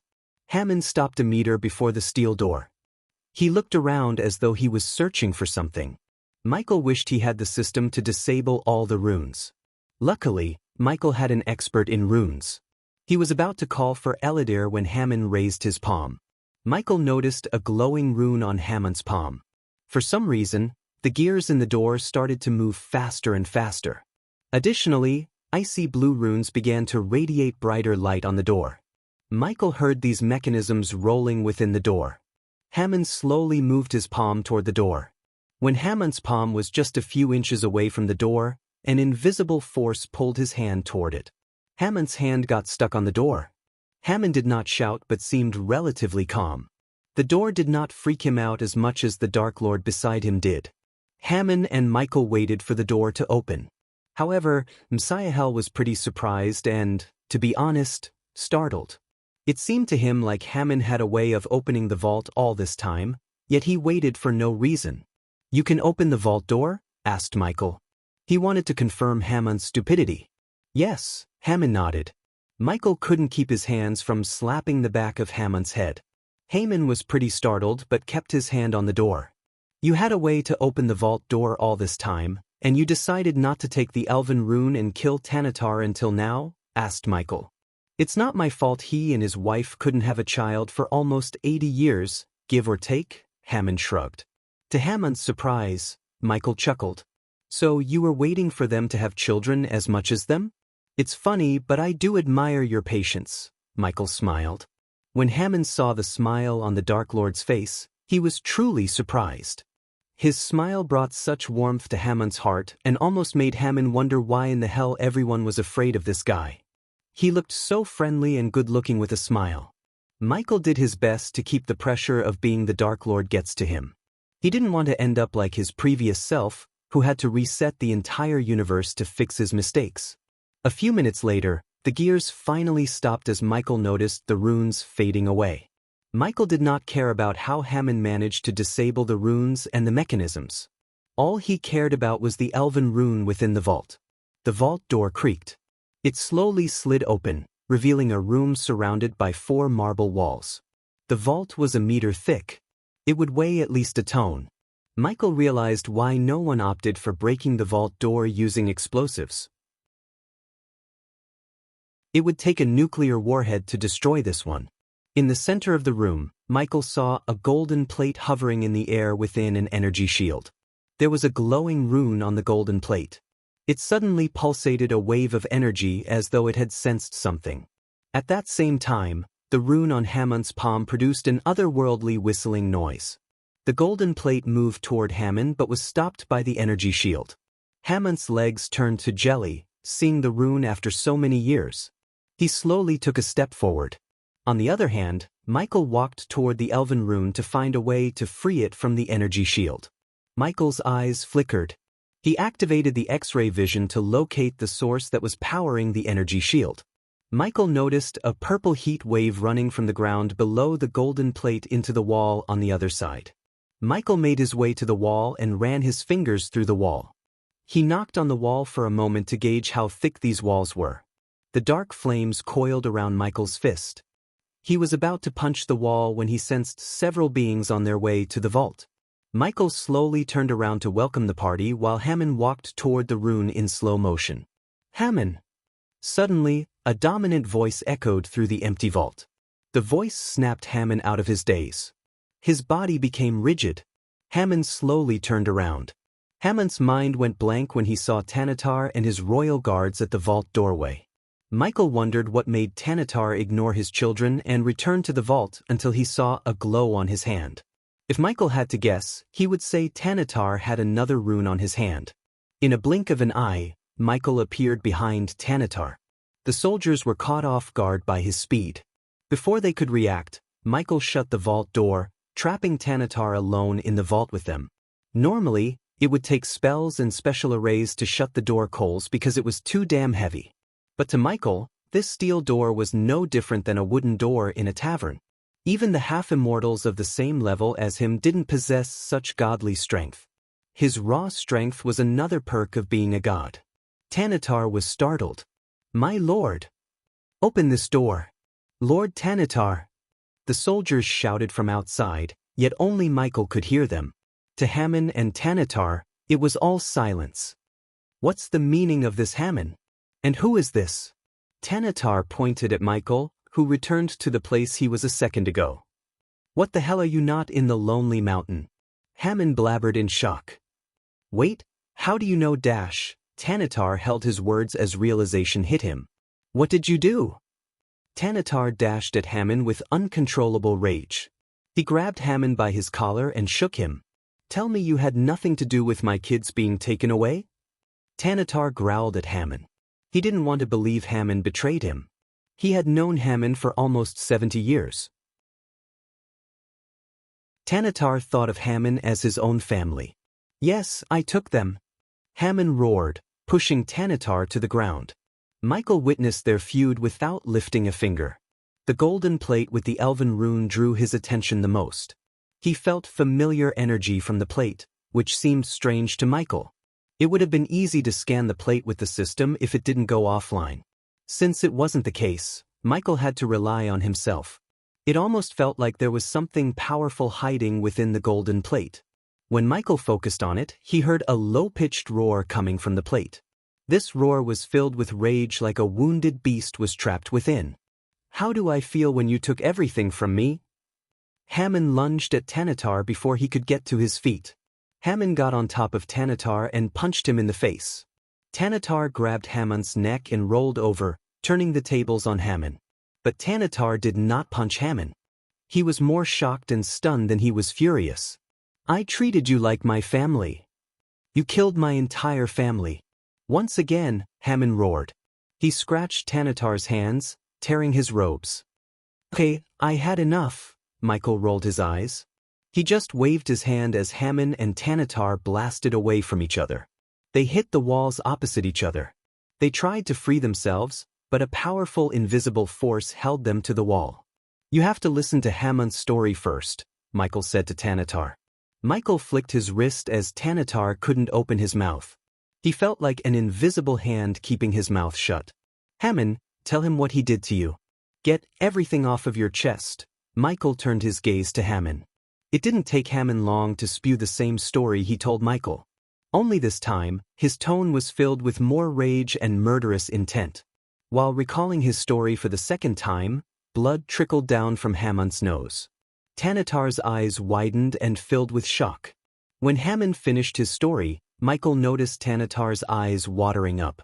Michael was surprised. Tanatar's eyes didn't look like a killer's. Michael had seen enough killers to know Tanatar may be innocent. Michael now wanted to hear Tanatar's side of the story. Hence, he shut Hammon's mouth and let Tanatar speak. "I didn't kill Erden." Tanatar's voice stuttered. "He was my best friend." Tears gushed out of Tanatar's eyes. Hammon roared, but no words came out of his mouth. He gave this elven rune to protect it because he suspected someone was planning to steal it and use it for nefarious purposes. Tanatar sobbed. "Now that's a twist." Msaiheel's brows arched up. "I'd rather die than murder my best friend. If Erdan wanted my life, I would have given it to him gladly," said Tanatar. Michael took a deep breath. He looked at Hammon. "Seems like you want to know his side of the story." To be honest, Michael wanted to know Tanatar's part of the story more than Hammon wanted. He spent a year in the Genric family as Elmer, so Michael felt a little bit of compassion toward the Genric family. At the same time, he felt Hammon's actions were somewhat justifiable after learning what Tanatar did to Hamlets. However, Michael's thoughts changed when Tanatar completely denied killing Erden Hamlet and stealing the elven rune. "Your kids are safe. Just tell him your side of the story," Michael said to Tanatar. Tanatar believed this complete stranger for some reason. After taking a few deep breaths, Tanatar began to tell what happened between Erdan and him before he departed for Ar from the Azer continent. Tanatar's story completely contradicted Hamon's part of the story. According to him, Erden Hamlet, the house head of the Hamlet family, asked Tanatar to take the Elven rune and leave for the Aur continent. He suspected someone within the Hamlet family was planning to take the Elven rune and present it to none other than the Dark Lord himself. It was shocking to say the least. Michael was caught off guard. Initially, Tanatar refused to do that, but Erdan insisted, giving him no choice. As a lonely adventurer, Tanatar had no family then. So he agreed to take the Elven rune away to save Erdan's family. But he never thought his entire family would be wiped out by a plague that only affected the Hamlets. Even after founding the Genric family, Tanatar did not stop looking for survivors. Unfortunately, he found no one and concluded the entire Hamlet family was wiped out. So someone from the Order was living with the Hamlets. Michael sighed. He knew he or she probably died from the strange sickness that hit Hamlets.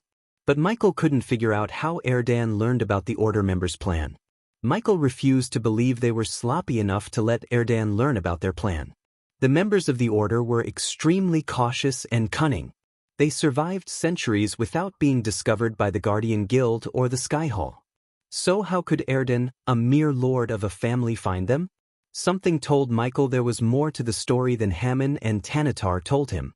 Unfortunately, Michael doubted either of them knew the full story behind Erdan's decision.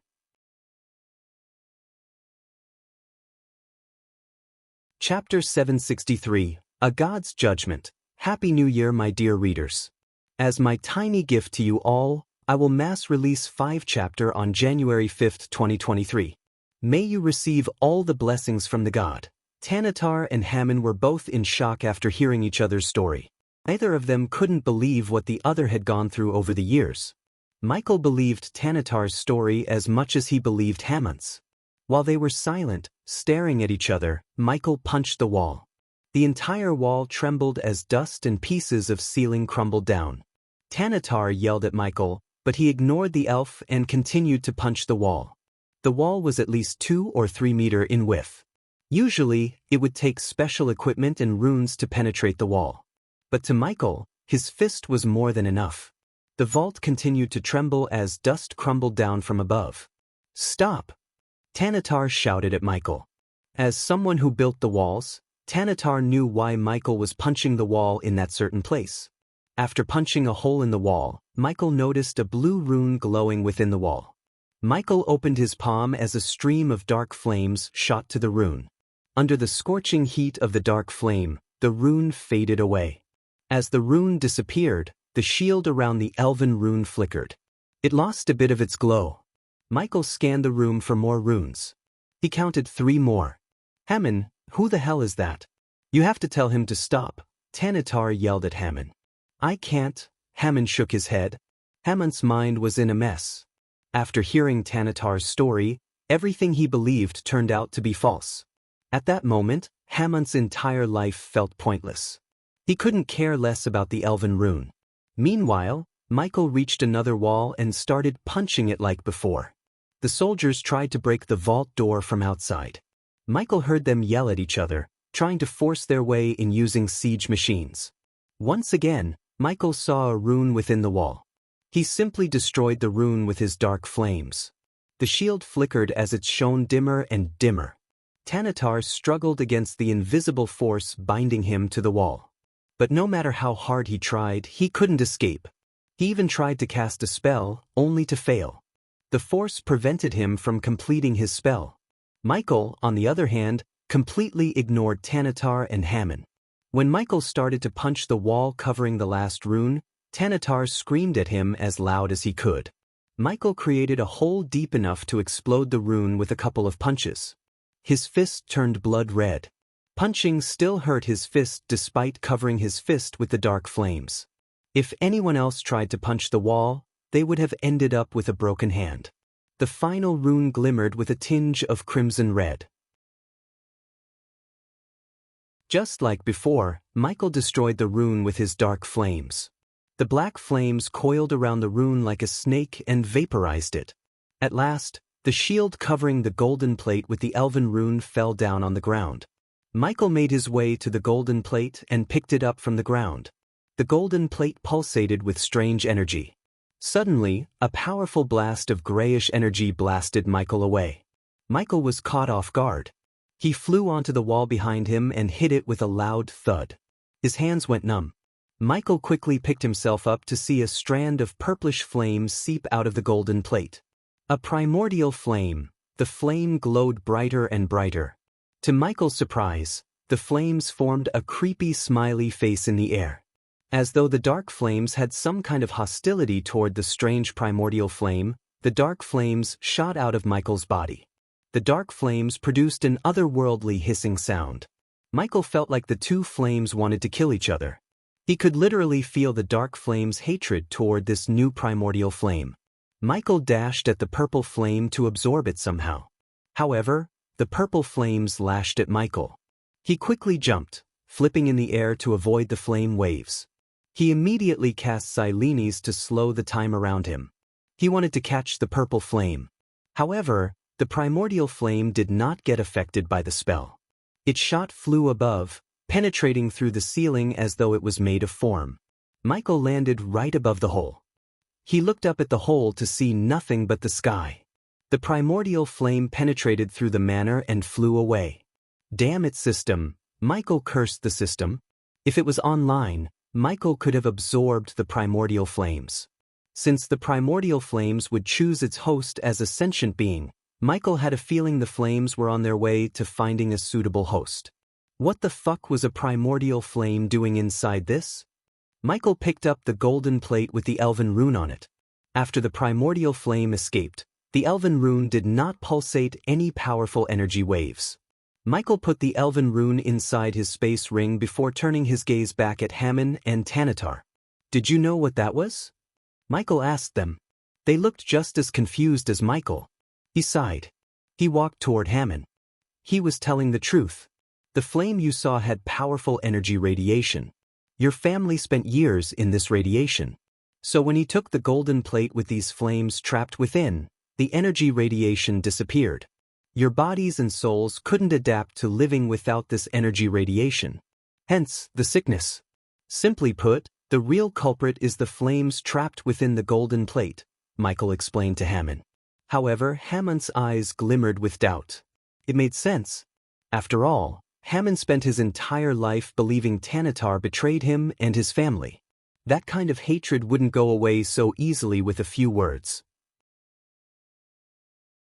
You lost a family long ago but gained a new one here. There is no reason for you to seek revenge anymore, said Michael. Normally, Michael would avoid giving advice or putting his nose into someone else's business. But Michael lived with Hammon and the Genric family for a year. He had a soft spot for them. Unlike Maxim and his family, Tanatar did no wrong to Hammon. Michael wished Hammon to embrace his new life and let go of the pointless anger. Judging by Tanatar's look in his eyes, he was willing to forget and forgive what Hammon did. The question was, will Hammon change? Michael waved his hands as both Tanatar and Hammon fell from the wall. They breathed heavily. Michael turned his gaze toward Tanatar. I will take the elven rune from you, said Michael. You can't. Give it back. Tanatar dashed at Michael without a second thought. Michael simply raised his hand, sending a wave of wind to knock out Tanatar. The gust of wind blasted Tanatar onto the wall. Tanatar growled in pain. He even coughed up blood. If Michael didn't hold back his power, a simple wave of wind could have killed Tanatar. After purifying his body with pills and potions refined by him, his power skyrocketed. It even freaked out Michael. He actually had to hold back most of the time to avoid accidentally killing his foes. Hammon didn't lift a finger. Michael saw the lingering hatred in Hammon's eyes and sighed inside. P1E's visit N0V1B in. You don't do anything stupid, Tanatar. I can take this rune and go away peacefully or take it after I slaughter your entire family. The choice is yours. Lightning bolts crackled around Michael's wrist. The mere mention of Tanatar's family made him back off. This elven rune was a burden for both of you. Be glad I am taking it off your hands. Don't make me kill you all, Michael threatened Tanatar. The aura Michael released made Tanatar tremble in fear. Not a single word escaped the elf's mouth. Meanwhile, Hammond stood there like a statue waiting for the Dark Lord to leave. Hammond, Michael turned his head. He looked at Michael but avoided direct eye contact. Suddenly, Michael grabbed Hammond and lifted him off by his neck. Tanatar's heart skipped a beat. He dashed at Michael. Let him go. Tanatar yanked Michael's hands. Should I kill him for you, Hammond? Michael asked Hammond. When Tanatar heard these words, he stepped back from Sihul in fear. Hammond did not answer Michael right away. Instead, he took a few moments and hesitated to say no. Some people never let go. Michael threw Hammond away. Michael simply pointed his finger as a golden lightning bolt shot out of his fingertip. In a blink of an eye, the lightning bolt went straight through Hammond's head. Since Hammond was too weak, his entire body exploded into a red mist in the air. The blood splattered across the room, painting the walls and floor red. Tanatar's mind went blank. Not a single piece of flesh hit the ground. Blood slowly trickled down from the ceiling. After the red mist settled down, Tanatar came to his senses. Why did you kill him? Tanatar growled at Michael. Before Tanatar could do something stupid, Sihul flicked his wrist, keeping Tanatar still. His hatred for you and your family runs too deep. Sooner or later he might have flipped and killed you all. I killed him so you won't have to. He could have changed. He just needed time, Tanatar shouted at Michael. His eyes turned blood red due to all the suppressed rage and fury. Life is not rainbows and unicorns, Tanatar. If he did change, which I don't believe he would, you would all be a family again. But what if he didn't? What if he still wants to hurt you? Then, you won't have a family to be together with, said Michael. Tanatar shook his head. It wasn't your call. Who are you to decide whether he lives or not? You are not a god. Tanatar shouted as loud as he could. I am, Michael simply said. He didn't bother wasting his time explaining it to Tanatar. The elf may have held a grudge against him, but Michael knew he had done the right thing. Over the past year, the Genric family treated him like he was their own. Michael felt grateful toward them. He just settled his debt by ensuring the Genric family's survival.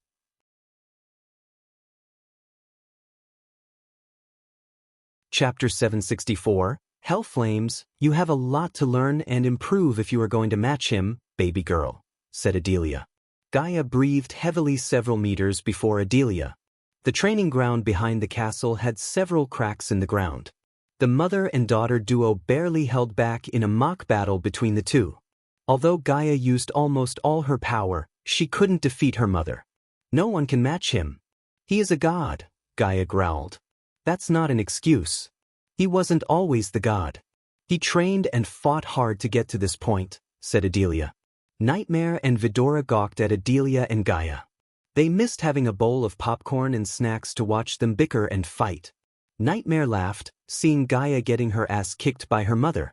In the Dark Army, only Adelia could defeat Gaia in a battle. Even when Adelia suppressed her cultivation to match Gaia, she still defeated Gaia without breaking a sweat. I trained him. Well, mostly, Gaia rolled her eyes. Why don't you challenge him to a duel when he returns? Asked Gaia. It'd be a great motivation for me to see you get defeated for once. You want your mother to fight the Dark Lord? I never thought you had a grudge against me, Adelia sighed. Gaia sighed and threw the sword in her hand. It's not like that, mother, Gaia gently smiled. Gaia was about to go to her mother and embrace her when a bolt of lightning hit the training ground. Gaia and Adelia were startled by the sudden lightning bolt strike. To their surprise, they saw Michael where the lightning had just struck. How are my two favorite ladies in the world? Asked Michael as they all dashed at Michael.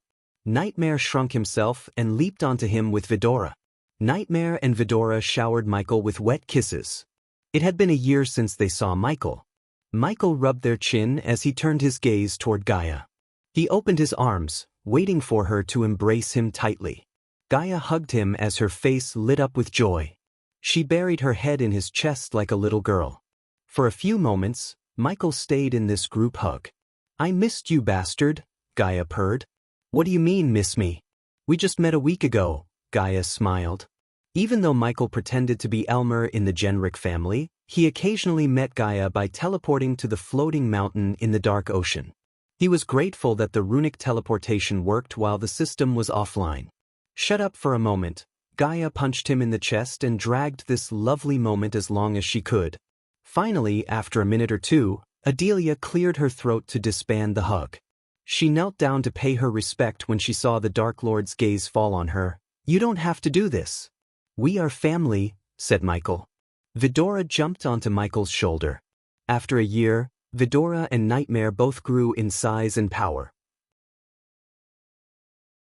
They were just a few months of cultivation away from reaching the fusion stage. "I swore to serve you as your servant long before you met Gaia, my lord.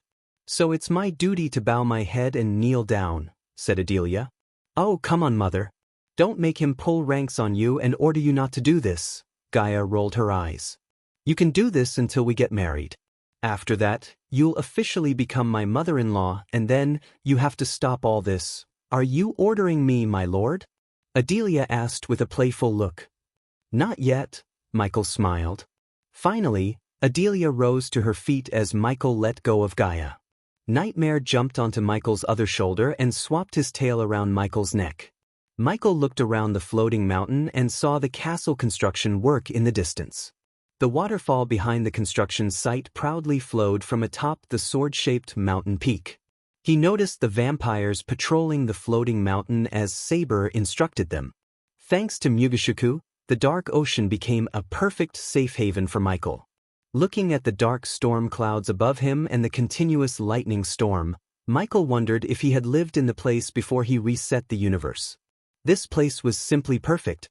The only drawback was transporting construction materials to the island by ships. At the moment, they had portals to let people go in and out of the mountain. However, these portals failed to transport goods and materials. He needed the system's help to find a solution to this problem. He slowly walked toward the construction site with Adelia and Gaia by his side. "Did you get the Elven rune?" asked Gaia. "Yes," said Michael. Gaia felt a strange concern in his voice. "Something happened?" Michael nodded. "I found the Elven rune, but I also found a primordial flame." Everyone was surprised by Michael's words. "Did you absorb it?" asked Iag, only to see Michael shake his head. "It escaped," said Michael. "Wait, you have the dark flames. Rowena has the cold flames. I saw Noah use heavenly flames. That makes 3 primordial flames. It's safe to assume there is a light flame since you have the dark flames. This means the primordial flame that escaped your grasp must be the hell flames," said Gaia. Michael shared the same thoughts too. But one question kept nagging Michael's brain regarding the primordial flames. If Noah has the heavenly flames, who has the light flame? Has it found a host yet? If Noah is the god of light, the light flames will choose Noah. "That's not always the case, my lord," Adelia interjected. "What do you mean?" Iag turned her gaze toward Adelia. "Let's just say someone has found the light flames before Noah and you were born, then the light flames have to choose a host. One of 3 things must have happened. 1, no one has found the light flames yet, and they are still trapped somewhere. 2nd, Noah possesses both heavenly flames and the light flames.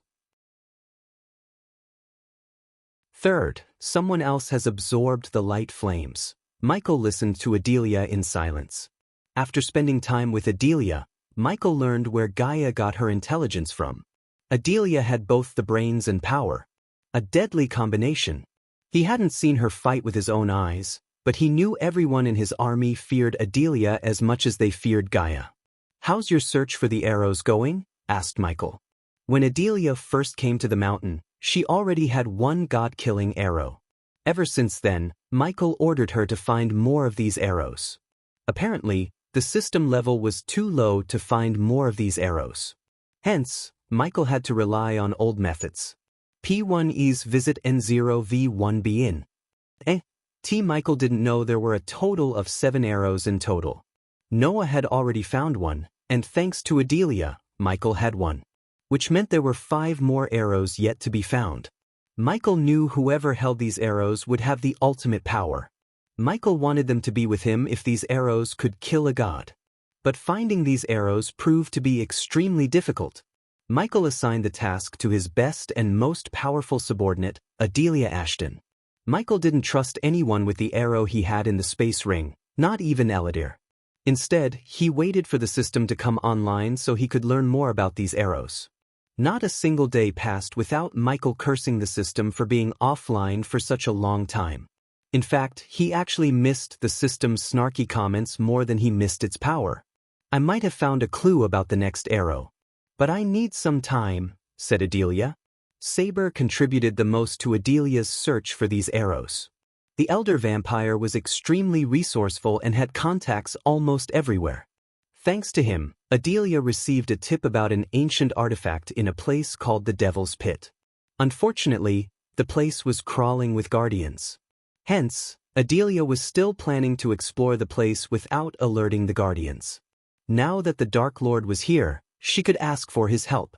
Whatever you need, I am here, said Michael. I have a surprise for you. Gaia wanted to take Michael's mind off things like the god-killing arrows and wanted to lighten up his mood. She had the perfect gift for him to make him smile. Lead the way. Michael let Gaia lead the way to the castle. Eventually, they all reached the construction site where several dwarves and orcs worked. When they saw Michael, they quickly bowed. Their eyes glimmered with fear and respect. According to Gaia, the castle would take at least 2 more years to finish. Fortunately, they prioritized a few rooms, such as Eladir's workshop, storeroom, Michael's room, and Nightmare's room, where Vidroa stayed. Of course, these rooms were temporary until the dwarves could finish the castle. Michael bought the castle plan for 3 million badass points. This was one of his most expensive purchases to date. However, it was not a complete plan. The system offered him plans and blueprints for various defense systems he could build upon the castle. By the time Michael completely finishes the castle, it will be the strongest stronghold in the world. To be honest, Michael couldn't wait to see his castle in its complete form. He spared no expense to get the best materials and runes in the construction. He kidnapped the best dwarven engineers and builders to build his castle. At first, these dwarves refused to work for the Dark Lord, but after some persuasion and a handsome wage, they finally agreed. It was the carrot. The stick was their families. If they refused to work for Michael, Gaia would have kidnapped their families and used them to force the dwarves. Fortunately, the dwarves picked the easy way. They entered the castle through a hole in the ground since these rooms were built underground. The pathways were dimly lit with torches. Michael noticed holes in the ceiling for the chandeliers. Oh, I forgot to mention, I called everyone in the order to have a meeting, said Gaia. They'd be here in a few hours. Good. Michael appreciated Gaia's initiative with a nod.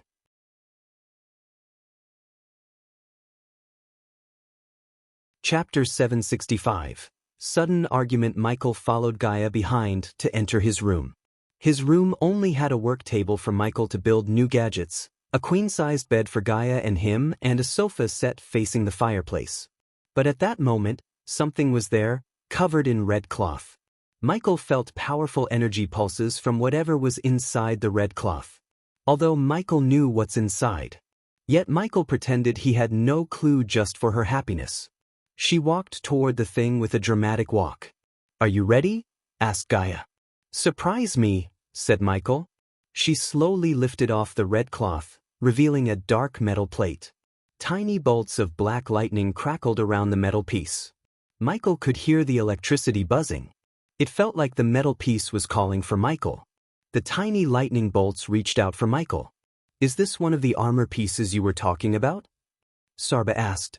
Vidora and Nightmare felt terrified by the sheer amount of energy they felt from the armor piece. A pity this was just a piece of the whole Dark Lord armor. Michael reached out to touch the armor. To his shock, the armor electrocuted Michael. Ouch! Michael quickly moved his hand away from the armor. His hand went numb. What happened? Gaia was shocked. She didn't expect the armor to shock him, literally. Don't let anyone touch it, said Michael. Judging by the bolt of energy that went into his body, he could tell it had enough power to kill even a soul refiner. Michael noticed dimly glowing runes hidden in the dark armor. The armor looked tattered and contained several cracks, scratches, and cuts. It was obvious this armor had seen hundreds of battles. Michael didn't dare to try to touch the armor yet again. Weird, Gaia rubbed her chin. I thought you can touch the armor since it belongs to you. Maybe we have to find every piece and make it whole again. Adelia shared her thoughts.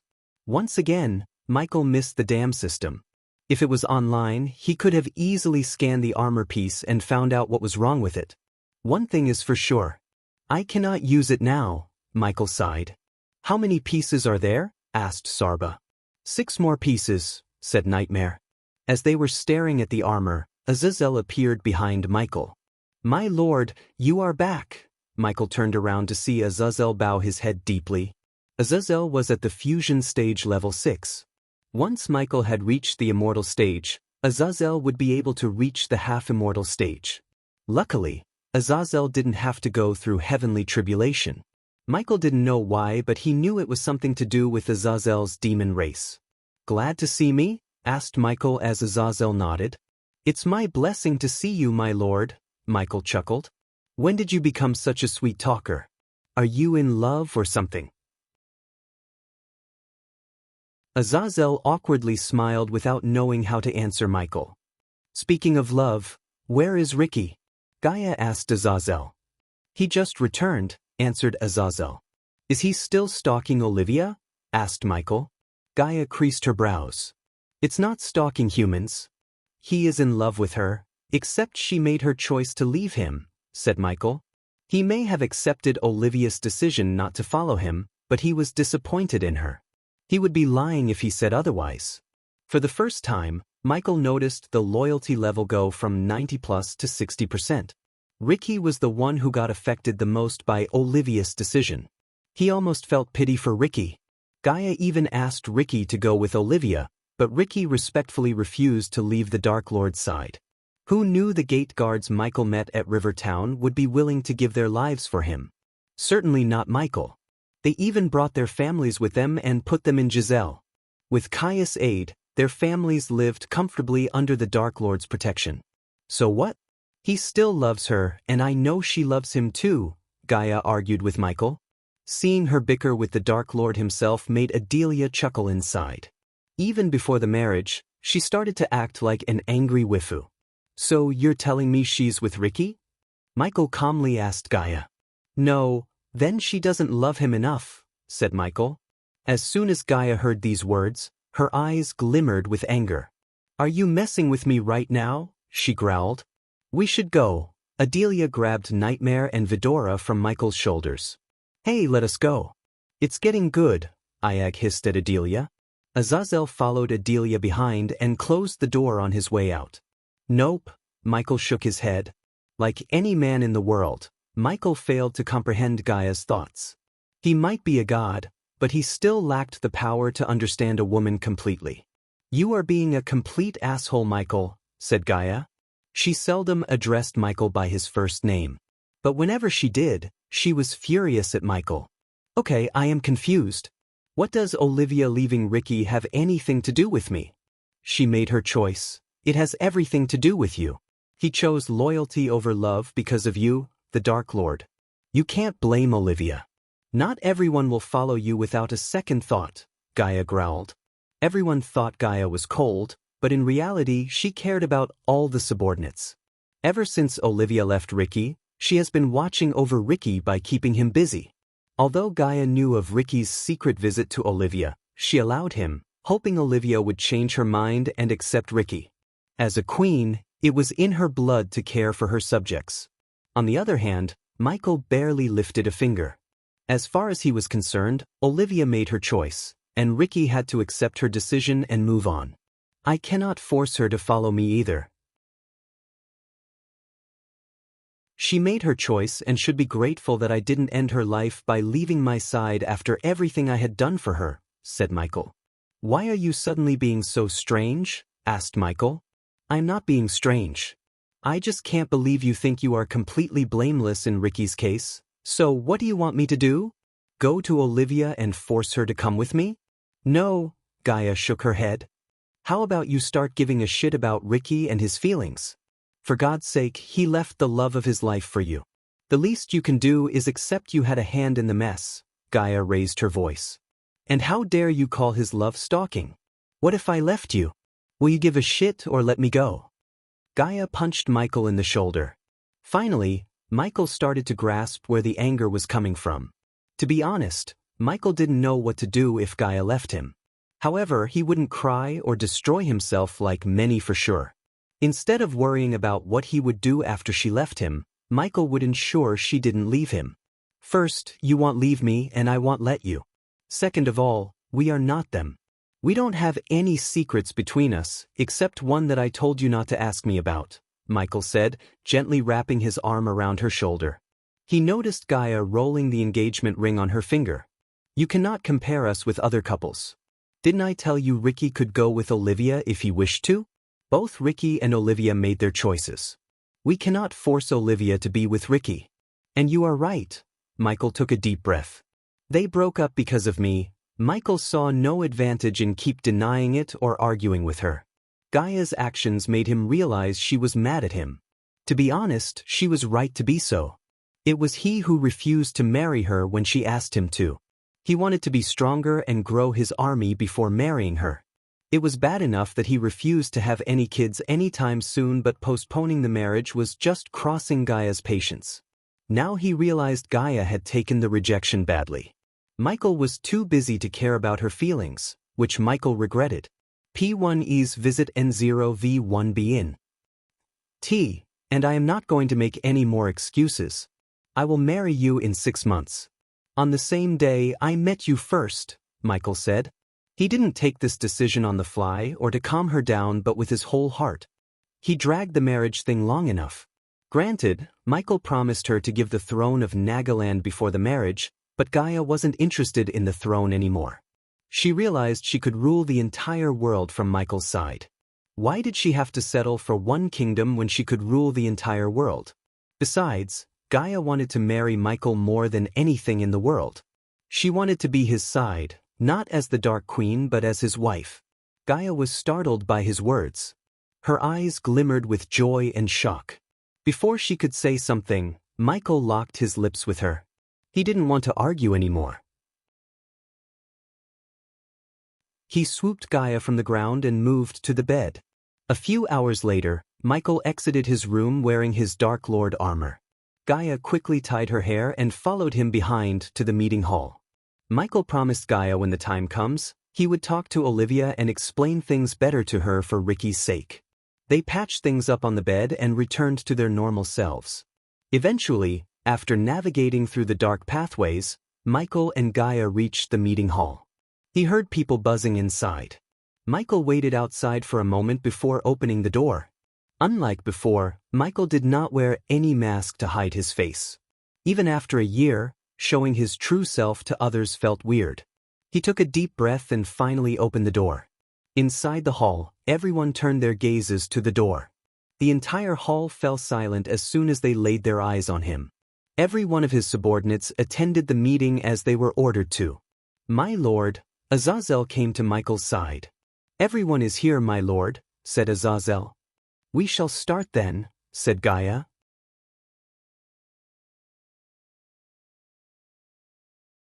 Chapter 766, each with their own problem. When everyone inside the hall saw Michael, they became silent. They quickly dropped to their knees to show their respect. Sadie's eyes glistened with shock. She still couldn't believe Ghost was the Dark Lord all this time, and she shared the bed with the Dark Lord himself. Thinking about that, she both felt terrified and funny. Michael made his way to the long table in the center. His throne, made of skull and bones, was located in the front beside Gaia's throne. Michael sat on his throne, putting one leg atop another. Take your seats, said Gaia before sitting beside Michael. All of Michael's subordinates took their seats. They looked a bit scared more than usual, seeing Michael almost after a year. Every single one of them heard what had transpired on the Ithilin island. Just like the rest of the world, they were scared too. After all, Michael slaughtered half-immortals and immortals as though they were nothing. To this date, Michael received badass points whenever someone gets afraid of what Michael did at Ithilin. It passively generated Michael with badass points. In addition to Michael's subordinates, he noticed a few new faces. These new faces were the ministers working for Michael's subordinates. Among these, some familiar faces stared at Michael with shock and awe. For now, Michael ignored them. We will initiate the new members into the order after this meeting, said Gaia. How is everyone doing? Michael asked his subordinates. Very well, good, fine, thanks to you, Dark Lord, his subordinates answered him with respect. I am glad to hear that. I was gone for a year, so I want to hear what you did in that time. Michael glanced over at his subordinates. Let's start with you, Tiberius, King of War. Michael turned his gaze toward Tiberius. Physically, Tiberius looked healthy, glowing, and with more muscles. He wore fancy robes suitable for a king rather than a warrior. The cultivation device made by Michael and Eladir glimmered around his wrist. The device resembled a silver wristwatch with something glowing in the center. It was built with intricate parts and runes that turned arch-energy crystals into pure energy and helped Michael's subordinates cultivate even within the void line. This device was the most precious and powerful thing an order member could have. Only those who swore their loyalty directly to Michael received this device. Each device was equipped with a self-destruction rune. In case someone else got their hands on the device, it would explode into pieces, leaving nothing behind. Because of the cosmic energy coursing through his veins and the device around his wrist, Tiberius managed to reach the fusion stage level 5. Michael was happy with Tiberius' cultivation progress. In fact, no one disappointed him. Tiberius took a deep breath. I've been building an army as I was ordered. Freeland is growing faster than I initially expected. Since we haven't faced a war, our army lacks real battle experience, said Tiberius. Although they had a large army, most soldiers in the army didn't fight in a real battle. Without fighting a real battle, they would still be novices when it comes to war. Unfortunately, no one had the guts to wage war against the Freeland ruled by Tiberius. The biggest reason was Giselle's rapid growth in power. Gaia's leadership and the resources Giselle received from the order made Giselle stronger than any other kingdom ruled by a senate. On top of that, Maven became a part of Giselle, making Giselle the biggest kingdom in the southern continent. Among the 7 kingdoms in the southern continent, Maven and Giselle became one. As a result, 7 kingdoms became 6 kingdoms. With King of the Night, Saber's help, we managed to broker peace between Pre-Rid and Myril. So we didn't need to send out troops to fight Pre-Rid, said Tiberius. General Quintus worked for Fabia, who was working for Saber, so General Quintus became Michael's subordinate without him knowing. Gaia talked about initiating Quintus into the order as he was a fierce warrior and could be a valuable asset to them. However, Michael needed time to assess everyone's opinion of Quintus. He invaded Aria's homeland and turned them into slaves. Plus, he killed Heinberg, which gained Tiberius' wrath. Therefore, they might not be so welcoming to Quintus.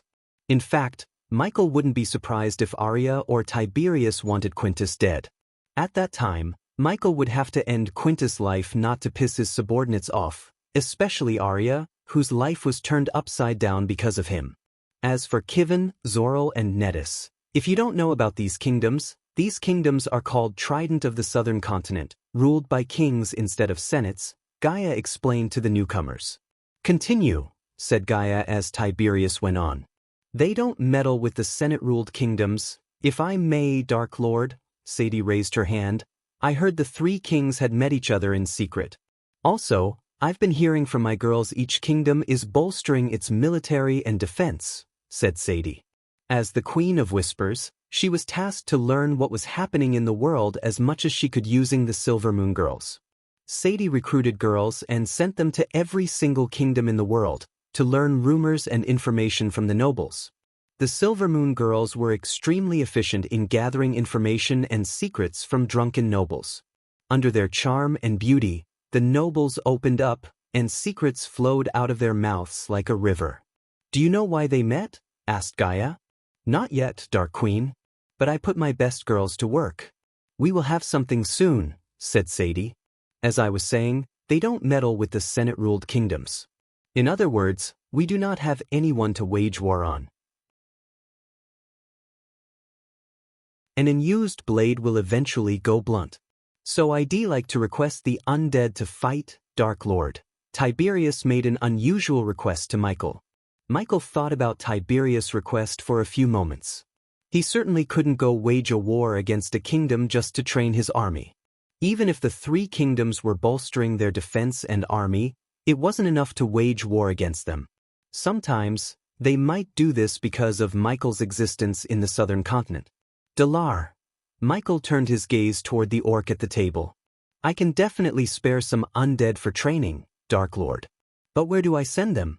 We cannot let the world see our undead, said Dalar. Cover them with armor, Michael simply said. Michael remembered Gaia's words about getting them a dedicated pocket dimension for their army to enter and train. Unfortunately, creating a pocket dimension was not that easy, even for a 6-star Runemaster. Once again, the system could solve this problem if it didn't go offline. But for now, covering the undead with armor had to do. That's all for my part, Dark Lord, said Tiberius. Give a report about the army to her later, said Michael as Tiberius nodded. After Tiberius finished his report, Michael turned his gaze toward Corey. Unfortunately, we are not lucky as King of War, Corey sighed. Our ships are getting attacked often by the Guardians and some unknown ships. They use a hit-and-run tactic. Corey's eyes burned with frustration and anger. Unknown ships. Michael tilted his head. He wasn't surprised by the Guardian ships, unlike these unknown ships. One should fear the unknown the most. Michael recalled Spectre's words in his mind. I ordered my men to catch one and interrogate them, but those bastards killed themselves before my men could catch them. The poison they used didn't even spare their bodies. By the time my men reached them, there was nothing but ashes. Michael creased his brows hearing about these men. Next time you spot one of these ships, contact me immediately, said Michael. Yes, Dark Lord, Corey bowed. Is there something else? Gaia asked after seeing the troubled look on Corey's face. Sorry to be the bearer of problems, Dark Queen, Corey sighed. It's okay. We are here to find solutions to problems. Tell me what's bothering you? Asked Gaia. We need a safer port for our ships. I've been thinking if we could anchor our ships in the dark ocean, it'd be better. At the moment, the lightning storm and the climate in the dark ocean made it impossible for a ship to sail to the floating mountain. Instead, all the ships Corey had been building were anchored on her island. The more ships she built, the more attention she drew from the Guardian Guild. Hence, Corey wanted a safer place for the ships to anchor. What could be a better place than the place where the Dark Lord is? So you want our help with the lightning storm? Asked Gaia as Corey nodded. Gaia turned her head to see Ghost's reaction. He remained as calm as ever. After a while, he opened his mouth. For a while, keep the ships on your island. I will tell you when to sail in when the right time comes, said Michael. Michael had been thinking about shifting his naval army to the Dark Ocean for a while. However, the Dark Ocean's weather stopped him from doing so. This was yet another problem that the system could solve. Although he was a god, he didn't have the power to control the weather as much as he liked to. The lightning storm and the weather made the floating mountain an impenetrable fortress. Disabling them would leave them vulnerable. Hence, Michael wanted to find a way for the ships to be immune to the lightning storm and the weather. Even Michael's Big Bertha was anchored at Corey's Island instead of the Dark Ocean. Ever since Michael went to the Genric family, he didn't have enough time to equip Big Bertha with new weaponry. Now that Michael had acquired the Elven Rune and the system's offline period would soon come to an end, he could finally give the ship what it truly deserves. Yes, Dark Lord, Corey bowed. Have you seen the Empress ships? Asked Michael. For some reason, Michael suddenly thought of the Elven Empress. No, Dark Lord, Corey shook her head. After Corey, Michael looked at a familiar face. He couldn't help smiling. How are you, Eve? Asked Michael.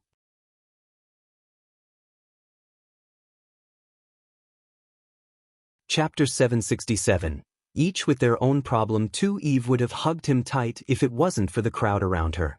She couldn't care less about what the world was saying about Ghost.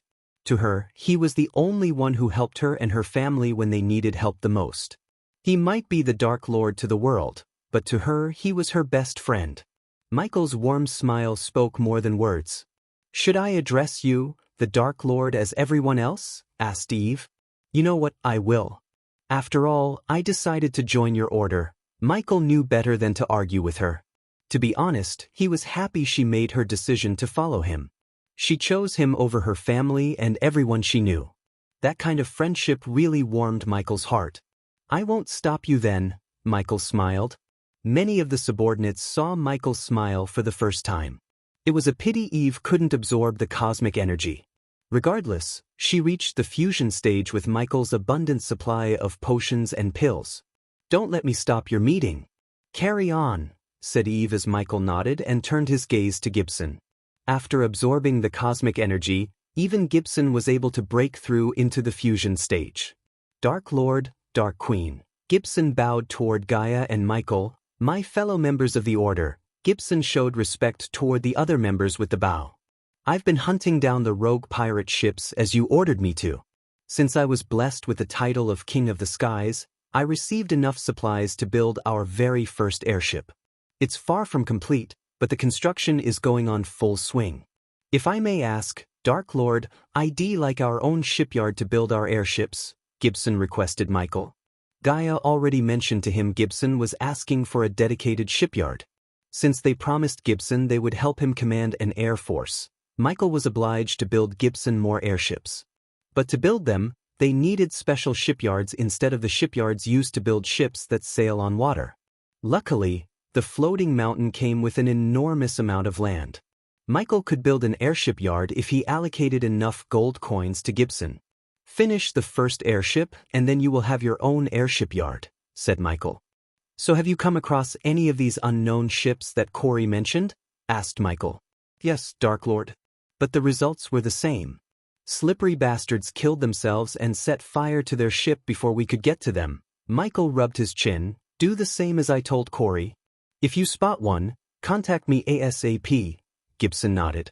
Michael then looked at Sadie as he wanted to hear how Sadie was doing. Sadie cleared her throat before speaking. With my fusion stage cultivation level, I am in the top 5 to become the next sect leader, Sadie proudly said.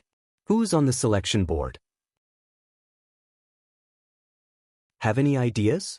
Asked Gaia. Sadie's eyes widened. Just the Dark Queen's look was enough for Sadie to know what she was planning. Sadie was speechless. But under the Dark Queen's piercing gaze, Sadie had no choice but to tell her the truth. Elders, sect leader, and an ancestor of the Silver Moon founder, said Sadie. This ancestor, how strong is he? Asked Gaia. Immortal, said Sadie. Michael thought about Sadie's selection for a few moments. Although Sadie was proving to be a valuable asset, she could help him more if she was to become the sect leader. How confident are you to make the final cut? Asked Michael. Sadie hesitated for a moment, which told Michael she wasn't 100% confident. In other words, she needed his help. To Sadie's surprise, Gaia had a strange smile on her face. Who is the most likely to become the next sect leader? Asked Gaia. Clara Galganic. The Guardian Guild is backing her. Then let us worry about making you the next sect leader, said Gaia. She had already formed a plan in her mind. These little things were beneath Michael's attention. Hence, he let Gaia or someone else take care of it. After Sadie, Michael decided to talk to Arya. While he was in the Genric family, Gaia recruited rogue cultivators, adventurers, and some soldiers who deserted and turned them into fledgling assassins. Under Gaia's training and Michael's guidance, they became deadly assassins in no time. However, they still had a long way to go. These recruits were put under Arya and functioned as the new assassin guild. Whenever a member of the order needed someone out of their way, they just had to contact Arya, and she would take care of the rest. If she was tasked to kill someone stronger than her, then she would request Gaia's aid. Until now, Arya had never failed a contract put on someone. I have almost nothing to report, Dark Lord, said Arya. It wasn't a surprise since Arya was tasked to search and kill. Most of the time, she would be in the floating mountain, training with her team. Michael simply nodded. Now that he had returned, Michael allocated some time to train Arya to make her a better assassin. After Arya, Dalar began to report to Michael. I am currently working on transforming a typical undead into an alpha undead. Thanks to the King of War and King of the Southern Continent, I've been getting an ample supply of criminals, Dalar said with a devilish grin. As he said, Tiberius and Caius secretly teleported criminals and scumbags in the Southern Continent to the crypt. where Dalar transformed them into undead. With the vampires and their blood samples, Dalar was on the verge of creating a new breed of undead. Unfortunately, he needed more resources, such as gold coins and runes from Aladir. His research was like a black hole that kept sucking gold coins more and more. Anyone would have stopped funding Dalar a long time ago. However, Gaia saw potential in his research. Hence, she kept funding their research. Dark Lord, we need space for our undead army. The forest is running out of space. Let me guess, you want your own pocket dimension, Michael chuckled. I will certainly appreciate it, Dark Lord. Dalar scratched the back of his head. I bet you will, said Gaia. After Dalar, Michael continued talking to each subordinate of his. They all had their own needs and requests except Maxine. She had state-of-the-art mining equipment to mine arch-energy crystals. With Mugashuka's blessing, they mined deeper into Stormville Mountain. Every shipment was directly teleported to the Dark Ocean via a portal. Titus and Optimus established a store that deals in information. They used the store to buy and sell information. It wasn't a new idea in this world. For instance, Lord Information dealt exclusively with information. Titus and Optimus were interested in information regarding special items, artifacts, and powerful objects. They also made connections throughout Elon and Azair to acquire rare goods for the Order. Michael spent almost 2 hours with his subordinates. After the meeting, Gaia went to another hall to initiate new members into the Order, including Eve. While she was with the new recruits, Michael headed outside, looking for someone. When he reached outside, he leaped into the air. In a few blinks of an eye, Michael reached the top of the waterfall. Unlike the first time he came, now the place was littered with colorful flowers and plants. The air smelled lilac and roses. He walked along the stream, enjoying the fragrance in the air. Eventually, Michael reached a tiny pond surrounded by red orchids. He saw a little girl meditating before the pond. Her ears slightly twitched after hearing Michael's footsteps. The little girl abruptly opened her eyes. Michael patiently waited for her to turn around. "Brother Ghost!" The little girl shouted with pure joy. She hopped toward Michael like a bunny and crashed into him. "Cindy!" Michael lifted the girl by her arms and kissed her soft, bubbly cheek. She showered Michael with kisses. Despite what everyone said about Ghost, Raylene took Cindy and her brother Rummy and arrived at the floating mountain with Ricky and Daniel. Raylene knew better than many how kind-hearted Ghost was. Even if he was evil, she would wholeheartedly follow him to hell. Ever since then, Raylene had been living on the floating mountain with Cindy. She served Michael as the castle chef. With the abundance of resources and Gaia's guidance, Cindy had reached core formation stage level 6. "Where have you been? People said so many bad things about you, Brother Ghost," Cindy purred, resting her head on his shoulder. "Did you believe any of it?" asked Michael. "Nope. I know my brother. Every coin has 2 sides, Cindy." "They do not know why I did what I did," said Michael. Cindy was not a little girl anymore. She was growing up, and Michael wanted her to face reality rather than live in ignorance. "I know," Cindy pecked him on the cheek. Michael carried Cindy on his shoulder and strolled around the mini garden. Spending time with Cindy was a breath of fresh air after the intense meeting with the Order. Since Cindy had reached the core formation stage, he taught her how to fly. They flew across the skies until Michael was called to the castle by Adelia. They thought they were going to surprise Michael with a feast, but he could smell Raylene's cooking from a mile away. Still, Michael pretended to be surprised for the sake of Gaia and Raylene.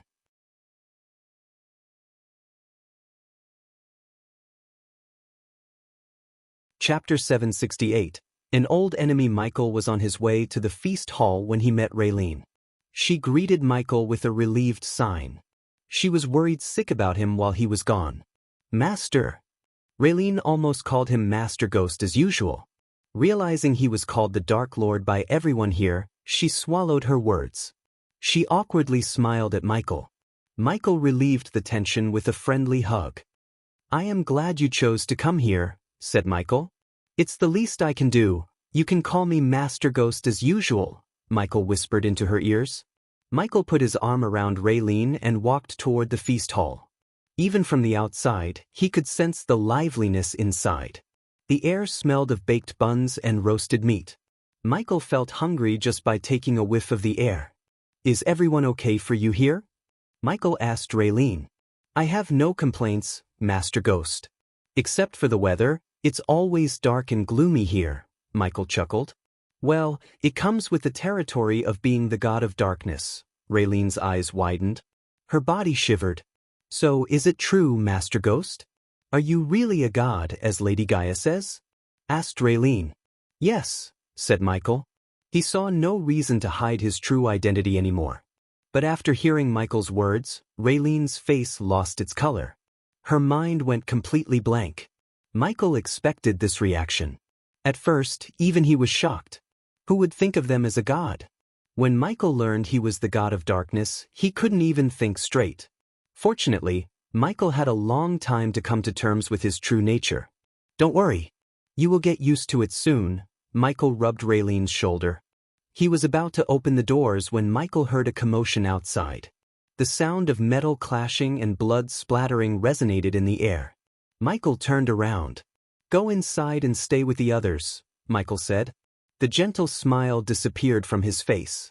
Instead, he seemed cold and murderous. Raylene did not argue with him. She immediately opened the door, squeezing herself into the hall. After Raylene closed the door, Michael slowly made his way outside. "Intruder! Kill her! Don't let her into the castle! Sound the alarm! Arg!" Michael heard screams. As he was nearing the exit, Michael saw the dwarves running toward him, seeking shelter in the underground. "My lord," Michael heard Azazel's voice in his head. "It's her," said Azazel. "I will take care of her," Michael said. He was nonchalant. Michael faced an army of guardians without breaking a sweat. So what could a single woman do to him? In fact, Michael had been expecting this ever since he revealed himself. He was surprised it took a year for her to decide to do something. When Michael stepped outside, he saw a smoky black figure attacking the vampires in the sky. The vampires in the air were at the soul refining stage. Hence they stood no chance against a fusion stage cultivator. However, the energy radiation around the smoky figure was unstable. It was as though she had used some forbidden method to boost her cultivation. "You!" The smoky figure noticed Michael on the ground. Michael saw a pair of ruby-like eyes glimmering under the dark hood. The figure resembled banshees in the legends. On top of its smoky figure, it had a screeching voice that hurt everyone's ears when it screamed. Before it could descend to the ground, a vampire tried to attack the figure from behind. The figure clutched the vampire's neck without even turning around. The vampire squirmed under the figure's clutch. The figure slowly turned around as though it wanted Michael to watch what was about to happen. Michael watched the figure bite the vampire's neck. The vampire's body shriveled as the figure sucked all the blood from the vampire. The more blood the figure sucked, the stronger it became. However, Michael didn't even bat an eye. Unless the figure could somehow become level 10 immortal, Michael had no worries. He waited for the figure to stop drinking blood. What in the actual fuck is happening here? Michael looked over his shoulder to see Gaia walking toward him with several black armored soldiers. "Let me deal with this." Michael raised his hand, stopping them from attacking the figure. "Dark Lord." The figure turned its gaze back at Michael. It slowly removed its black hood, revealing grayish skin and blood-red eyes. Unlike Gaia, Michael immediately recognized the figure. The last time he met the figure, she was in her bridal clothes. Fabia Viridis. Michael calmly uttered her name. The name rang a bell in Gaia's mind. Gaia thought Fabia died in the explosion along with her father, Viridius, and the other senators. Despite the messy gray hair, vampire fangs, and gray skin, Gaia recognized Fabia. There was no mistaking. It was Fabia Viridius. Gaia wondered where the hell she came from. "You killed my father. You have a blood debt to settle," Fabia said, descending to the ground. The black armored soldiers and Michael's subordinates trembled with anger. Michael raised his arm, wordlessly telling them to back off. Usually, Michael would simply let his men deal with threats like this. But Fabia's matter was different.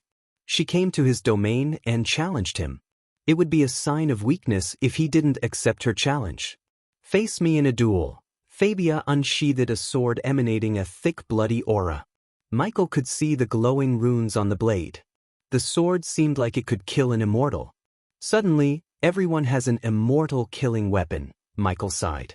He just looked over his shoulder as everyone moved backward, making space for Fabia and Michael. Everyone thought Fabia was crazy to challenge the Dark Lord. Since it was a duel, neither of them could use spells or cultivation. Otherwise, Michael could kill her with a single spell. Come at me, Michael gestured at Fabia to make her first move. Without a single thought, Fabia dashed at Michael. Her eyes glistened with rage. It was obvious she was waiting for a year for this moment. Even Saber had no idea she was holding a grudge against the Dark Lord. He told her not to mess with the Dark Lord, but here she is, doing exactly what Saber told her not to.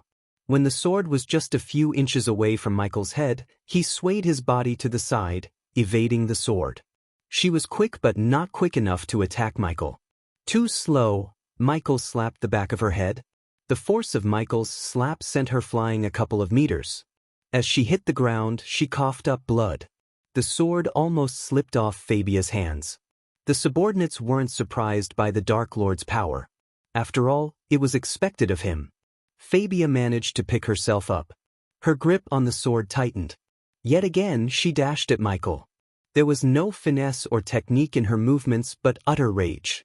She hoped to hit Michael as she swung the sword left and right. Michael evaded every single slash with ease. He waited for an opening to finish this duel without dragging it. He saw no point in it. In a few seconds, Fabia swung her sword at least 50 times. After a while, her movements slowed. Michael simply grabbed Fabia's sword hand. He lifted her off the ground by her hand and threw her in the air. He waited for her to come down. When she was within his arm's reach, Michael swung his body, kicking her in the head. Michael slowly walked toward her. Fabia looked over her shoulder and swung her sword at lightning speed. Her vampire powers gave her speed beyond any mortal limits. Unfortunately for her, Michael was a god. He saw through her move even before she made it. He slightly bent backward, evading the sword. He just flicked the sword as it flew out of Fabia's hand.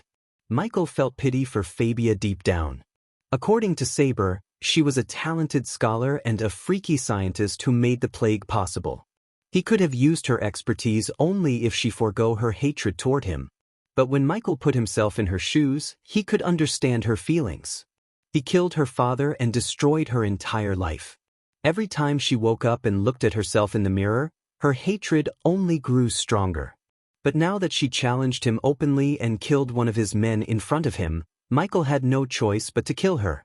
He decided to absorb her soul using the Soul Eater. "I'll be over quick," said Michael.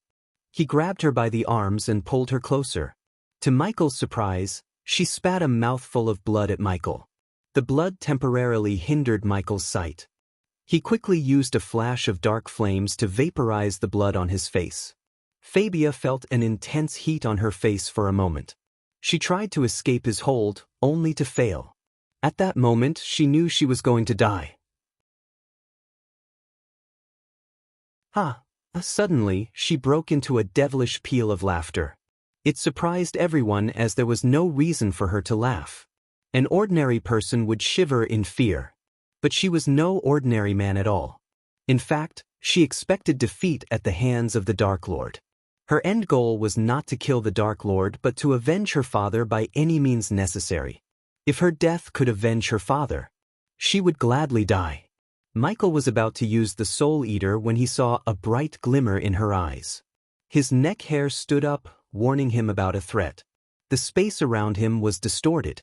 This feeling was familiar to Michael. He immediately cast the Silenes to slow down the time. "Gaia, do not do anything while I am gone." "It's an order," Michael said to Gaia through the earpiece.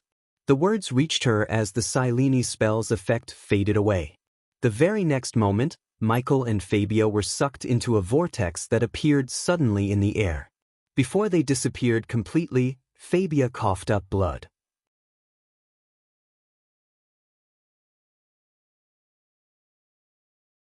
Chapter 769. Capturing the Dark Lord again. Everything went dark around Michael for a moment. When the light returned to his sight, he was standing inside a glass room. Fabia stood a few meters before him, leaning against the glass. Her gut had a fist-sized hole, and blood oozed down from Michael's hand. But not a single drop of blood trickled down from Fabia's wound. Her skin around the wound was burnt. Death was nearing her. No healing potion in the world could heal her within a few moments to save her life. Michael watched the light of life fade away from Fabia's eyes. He waited for someone to come to her rescue. As far as Michael's eyes could see, there was nothing but smoky air with specks of ember outside. He vaguely saw a fuming volcano in the distance. Fire realm? Michael asked himself. He tried to contact Gaia through the earpiece, but strangely, the earpiece didn't work. In fact, he didn't feel any energy around him at all. While Michael was looking around the cage, Fabia collapsed down. She tried to say something to Michael, yet no words escaped her mouth. However, looking at Michael, she smirked. She looked at peace as though she had avenged her father. Michael touched the thick glass between him and the outside. Judging by how sturdy the glass was, Michael knew he wouldn't be able to break it. He couldn't even access his space ring. It felt like he was teleported right beside Mugashiku, where he would feel powerless and weak. Despite everything, Michael remained calm. Finally, Michael heard footsteps. He slowly turned around. To his surprise, Alicia and a young man with a face like a monkey stood outside the cage. Norvin looked a bit flustered, almost wanting to save Fabia. On the contrary, Alicia didn't even bother to take a look at Fabia's dead body. Her piercing gaze was on Michael. Michael rolled his eyes. "It's you." Michael almost hated himself for falling into Alicia's trap. "Welcome to your worst nightmare," Alicia said coldly. Both of them walked toward each other. Unlike Alicia, Michael had a smile on his face. "Every time we play this game, you Guardians end up with nothing but blood on your hands," said Michael.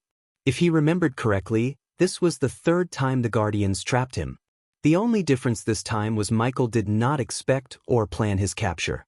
It became clear to Michael that he had to plan his escape on the go. But seeing Alicia calmed his mind. If she planned this, he knew there would definitely be holes he could exploit to escape. Good thing he didn't see Noah. For some reason, Michael didn't think Noah was involved in this plan. Otherwise, he would have tried to save Fabia. "How is your brother, by the way?" Michael asked with a ridiculing smirk. "Good.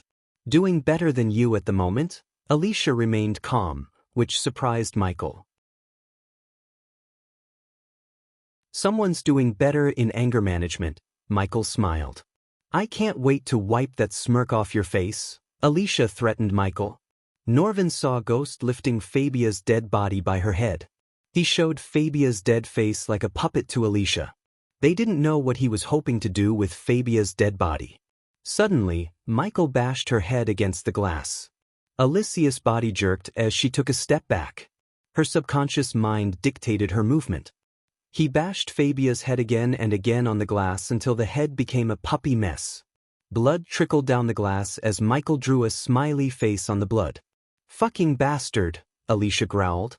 "I promise you, this will end in more bloodshed," said Michael.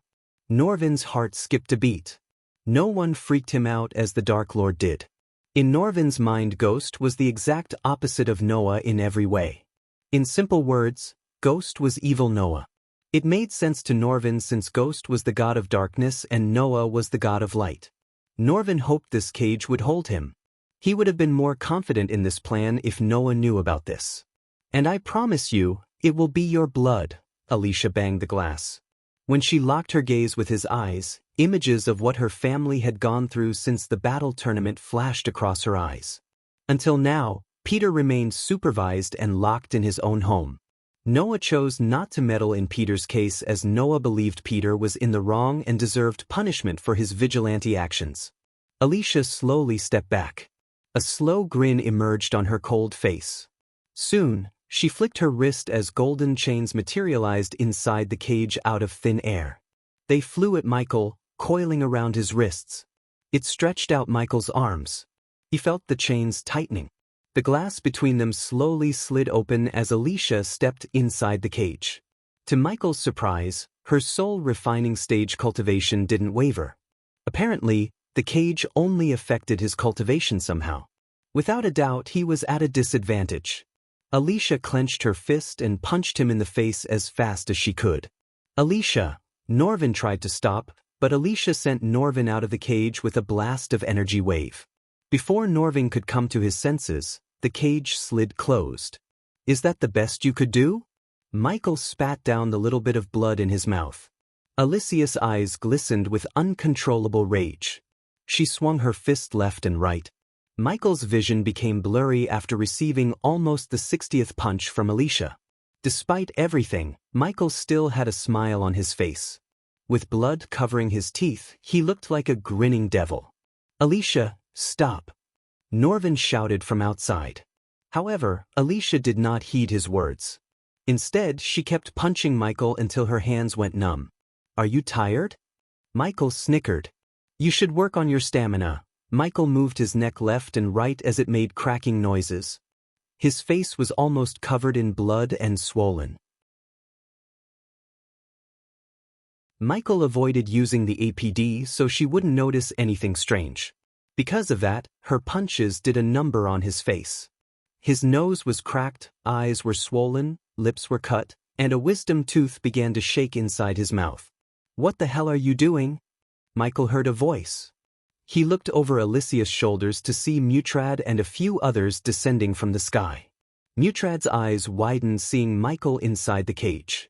Alicia wiped Michael's blood off her pearl-white robes. Just testing if the cage works, Alicia replied to Mutrad in her usual cold tone. Seeing the sea folks, Michael realized the plan of Alicia might be theirs, not the Guardian Guild's. TSK TSK TSK TSK, Michael tooted. Michael chuckled as they all locked their gazes with Michael. If you have something to do with this, I strongly recommend you undo this. I have no quarrel with the sea folks, don't create one, Michael said. If he had spoken these words before the Black Day, Mutrad would have laughed it off. However, after witnessing the entire island, along with hundreds of guardians, getting destroyed by the Dark Lord, Mutrad couldn't help shivering deep down. The last thing Mutrad wanted was a massacre in his homeland. Obviously, this wasn't Mutrad's plan. Instead, he was just sent here to oversee the Dark Lord's capture by his elders. Mutrad preferred planning with Noah more than his elders. For some reason, they didn't realize what the Dark Lord was capable of. Shut up! Alicia punched Michael in the face to shut him up. Every punch made Michael want to kill her more. Until now, Michael never wanted to kill Alicia, but she managed to change that successfully. Norvin saw the glimmering killing intent in his eyes. He really started to fear for Alicia's life. I did say don't approach him until we are here, didn't I? Asked Mutrad. He knew the history between Alicia and Ghost. Hence, Mutrad recommended the elders against bringing her into this mission. However, the elders did not listen to him. For some reason, they were adamant about putting Alicia on this mission. The elders felt she would do necessary things, such as sacrificing Fabia. Step outside the cage. Mutrad gestured at Alicia to leave the cage.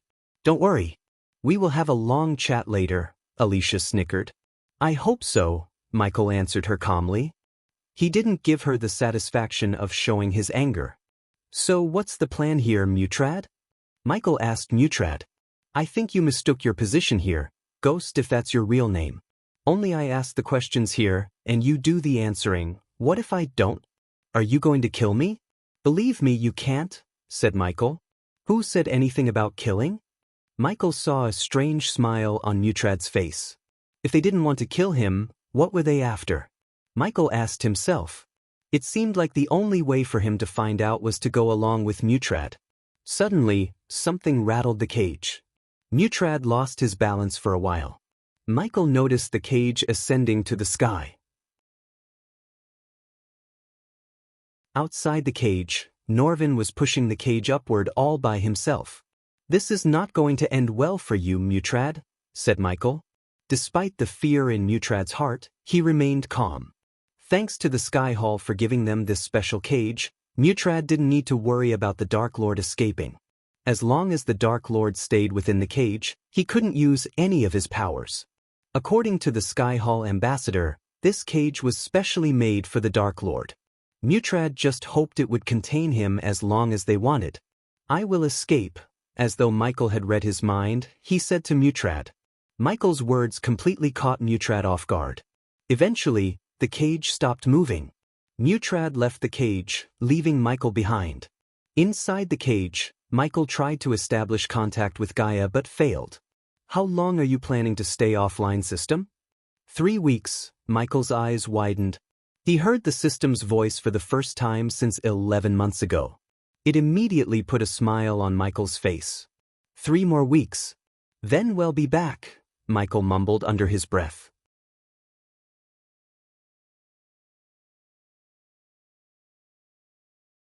Chapter 770. Mutrad's fear. 2 weeks had passed since Michael's capture. His cage was teleported inside a floating palace above the volcanic mountain. The ground beneath the cage was wide open. If someone wanted, they could drop the cage right into the volcano with a single push of the button. Inside the cage, Michael was doing one-arm push-ups to keep himself healthy. A burly man accompanied by Mutrad broke Michael's right arm. He twisted Michael's armor into 360 degrees. Over the past 2 weeks, they had been asking Michael about a portal to the higher realms. Michael had 0 clues about any higher realms. After Michael finished his 300th push-up, he noticed Alicia and Mutrad through the glass. Michael stood up. Michael looked rugged with a long, thick beard and long hair. His right arm just swayed along his body lifelessly. Before they entered the cage, the golden chains materialized inside the cage and coiled around Michael's wrist. An invisible force pushed Michael down to his knees. Seeing Michael in this state lightened Alicia's mood. Mutrad flicked his wrist as a chair appeared before Michael. Mutrad sat down and leaned forward toward Michael. "Did you change your mind?" asked Mutrad. "You are going to be here for a long, long time. So do yourself a favor and tell us what we want. In return, I will make sure your life gets easier in here," said Mutrad. "You don't have to worry about me, Mutrad. If I were you, I'd worry about everyone here," Michael calmly answered Mutrad. "Come on, Ghost. Open your eyes and look around. You cannot escape this cage." Mutrad rolled his eyes. "Let me get the answers from him," Alicia growled. Michael chuckled. "It's cute," Mutrad frowned. "What is?" "The two of you," Michael gawked between them. "One tries to play the good one, and the other is trying to be the bad one. This is the problem with this whole thing. You can break a stone with a chisel but not a mountain, but we can break your other arm," Alicia coldly said. "And I'd bet you would. Engrave these moments in your mind deeply. Because soon, you're going to regret everything," said Michael. He did not hide his killing intent. Mutrad became silent, hoping this cage would hold him forever. Because if he escaped the cage, there was no doubt he would slaughter everyone in the castle. He could only imagine what he would do to everyone who guards the castle. Alicia punched Michael in the face. Blood and spit sprayed out from Michael's mouth. Michael spat out the remaining blood in his mouth. He cracked his neck, but did not show any signs of anger on his face. "Tell us about the portal, Ghost? We know you can open the portal. You are a god, aren't you?" asked Mutrad. "Tell me why exactly I would tell you anything," Michael snickered. "You know I believe him. He can't open the portal. In fact, I don't even think he knows where it is. I mean, look at him. You told me he is a god. But he doesn't look like a god to me." Alicia coldly laughed at Michael. She wanted to make him mad. Ever since he was captured, Alicia wanted to mess with his mind. She tried to assault him physically, ridicule him, and even threaten the people in Rivertown. However, nothing brought out the anger inside Michael. Instead, Michael remained as calm as ever. Only he knew what he was planning to do to Alicia. "If you don't know about the portal, what do you know about the higher realms?" Mutrad asked Michael. Unlike Alicia, Mutrad restrained himself from crossing any limit with the Dark Lord. "Nothing," Michael shrugged. "If you want to know more about the higher realms, you should ask Noah Winston." As soon as Michael uttered his name, Alicia punched Michael yet again. This time, several times harder than before. "Do not speak his name," Alicia growled. "He is a god, isn't he? Plus, he has a wise old grandpa with him. Michael saw a strange uneasiness in Mutrad's eyes. He doesn't know about all this, does he? Michael grinned. I'm not surprised. I know he is easy to manipulate, but he is not stupid enough to do this. Michael turned his gaze to Alicia. When I kill everyone here, all that blood will be on your hands. I promise you, Noah wouldn't take your side. Alicia punched Michael again, but Michael did not stop talking. Why do you think Noah fell in love with every beauty he meets on his path? Because you are not good enough for him. If you love two people at the same time, choose the second. Because if you really loved the first one, you wouldn't have fallen for the second. The temperature around them dropped by several degrees. Alicia's eyes glimmered with rage. She grabbed Michael's hair and raised her fist in the air. Alicia, restrain yourself, Mutrad warned Alicia. But he couldn't stop her from repeatedly punching Michael. He became an outlet for Alicia's rage. Michael laughed as she kept punching. 5 more days. Mutrad heard these words escape Michael's mouth. Alicia, stop. Mutrad grabbed Alicia's hand, stopping her. What did you say? Asked Mutrad. Michael breathed heavily. He could barely keep his eyes open. Blood oozed out from his mouth. But the grin remained still on his face. Mutrad lifted Michael's head up.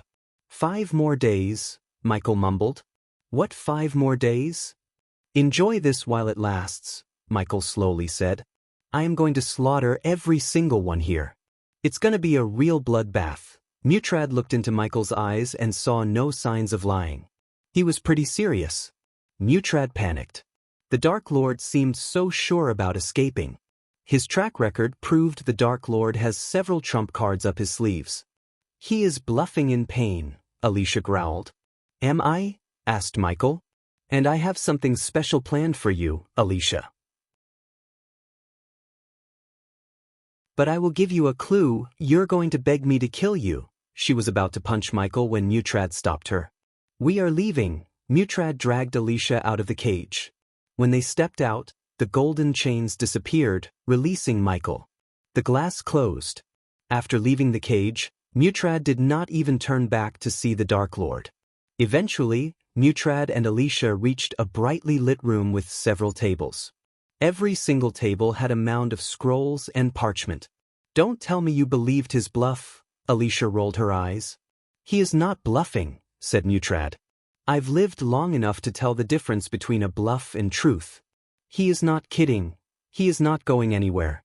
He would have escaped by now if he could, said Alicia. Besides, the elders of the Sky Hall gave us this cage. But where the hell are they? If the Dark Lord poses such a threat to the world, why aren't they here? Mutrad questioned Alicia. Ever since Mutrad met the representatives of the Sky Hall, he had been asking this question himself. They described what the Dark Lord would do in great detail. Simply put, he would end the world they knew and put the world into eternal darkness. At first, Mutrad believed them. But with time, they seemed to have less interest in the Dark Lord. Mutrad's gut instinct told him that Sky Hall had more problems than the Dark Lord. His instincts proved to be right when the Sky Hall elders ordered Mutrad to interrogate the Dark Lord about a portal to ascend to higher realms. Instead of finding a way to kill the Dark Lord and end the threat, they were focused on getting information about this strange portal to higher realms. They had been asking the Dark Lord about this portal for 2 weeks. They tried to ask him nicely, tortured him, waterboarded him, and even broke his arm. Yet they got nothing from the Dark Lord. Unlike Alicia, Mutrad believed the Dark Lord when he said he knew nothing about a portal or how to open one. And why didn't they want Noah to know about everything? If Noah knew about this, then his sister Rowena would too. Why don't the Sky Hall want their holy maiden to know about the Dark Lord's capture? There is something really shady going on between the Dark Lord and the Sky Hall. We shouldn't get involved in this. Alicia sensed a tinge of fear in Mutrad's voice. Are you hearing yourself right now, Mutrad? You came from your homeworld to capture the Dark Lord. My people are more important to me than the Dark Lord, Alicia. We both saw what happened to Ithilien. I don't want my homeworld to become the next Ithilien. Then nothing is stopping you from leaving this place. I can handle myself. Mutrad failed to find words. He remained silent for a while. We need to bolster the defense. If he isn't bluffing, we need to be on our guard, said Mutrad. Very well. I'll request Skyhall to send us some backup. While I am gone, please get your shit together, Mutrad, Alicia said before leaving the room. Mutrad collapsed down on the couch behind him. He took a few deep breaths. What did I get myself into? Mutrad regretted his decision to come to the land from his homeworld. Deep down, Mutrad even thought about cutting a secret deal with the Dark Lord. In the game of kings, only pawns will be sacrificed. Mutrad recalled the Dark Lord's words. I have a bad feeling about this, Mutrad said to himself. He didn't even after receiving backup from the Skyhall, he would be able to relax. There was a reason why Noah didn't want to make a move against the Dark Lord. Although Mutrad knew only little about Noah, one thing was sure, Noah was searching for something. By chance, this thing went south. Mutrad didn't think Noah would take lightly to Alicia's actions. As far as Mutrad could tell, Noah wasn't the same person he had met a year ago. What's gonna happen in 5 days? Mutrad asked himself. He took a scroll and decided to write a letter to his elders regarding the Dark Lord's words.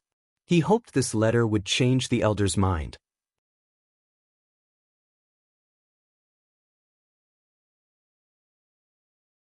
Chapter 771.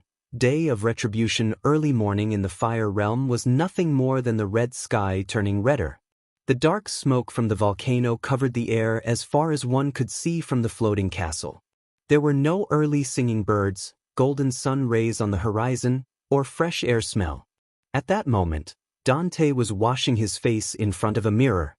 He looked up to see a face with hazel eyes and red hair staring back at him. Dante grinned at his own reflection. He was proud of how dashing he looked in the silver armor. One more day, Dante. One more day, he slowly spoke to himself. Dante was assigned to guard the Dark Lord's cage by Mutrad. It had been 3 weeks since they captured the Dark Lord. Until now, the Dark Lord had done nothing but got tortured by various strangers. Dante got a chance to watch the interrogation, which wasn't pretty. Dante and his team were ordered to guard the castle with complete caution 2 days ago. 50 years had passed since the Arctic Hall assigned him and his team a task. They were one of the elite squads of the Arctic Hall. In Dante's 500 years of life, this was the 3rd time that he was ordered to bring his entire team on a mission. When they were summoned, Dante expected some action. However, he and his team experienced nothing but utter boredom. They stood outside the Dark Lord's cage and watched him getting tortured and beaten. Dante heard so much about this so-called Dark Lord in the mission briefing, yet he seemed weak. The Skyhall managed to capture him with a single cage.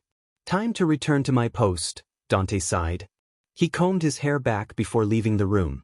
He headed for the Dark Lord's cage as usual. On his way, he met several soldiers wearing sky-blue armor.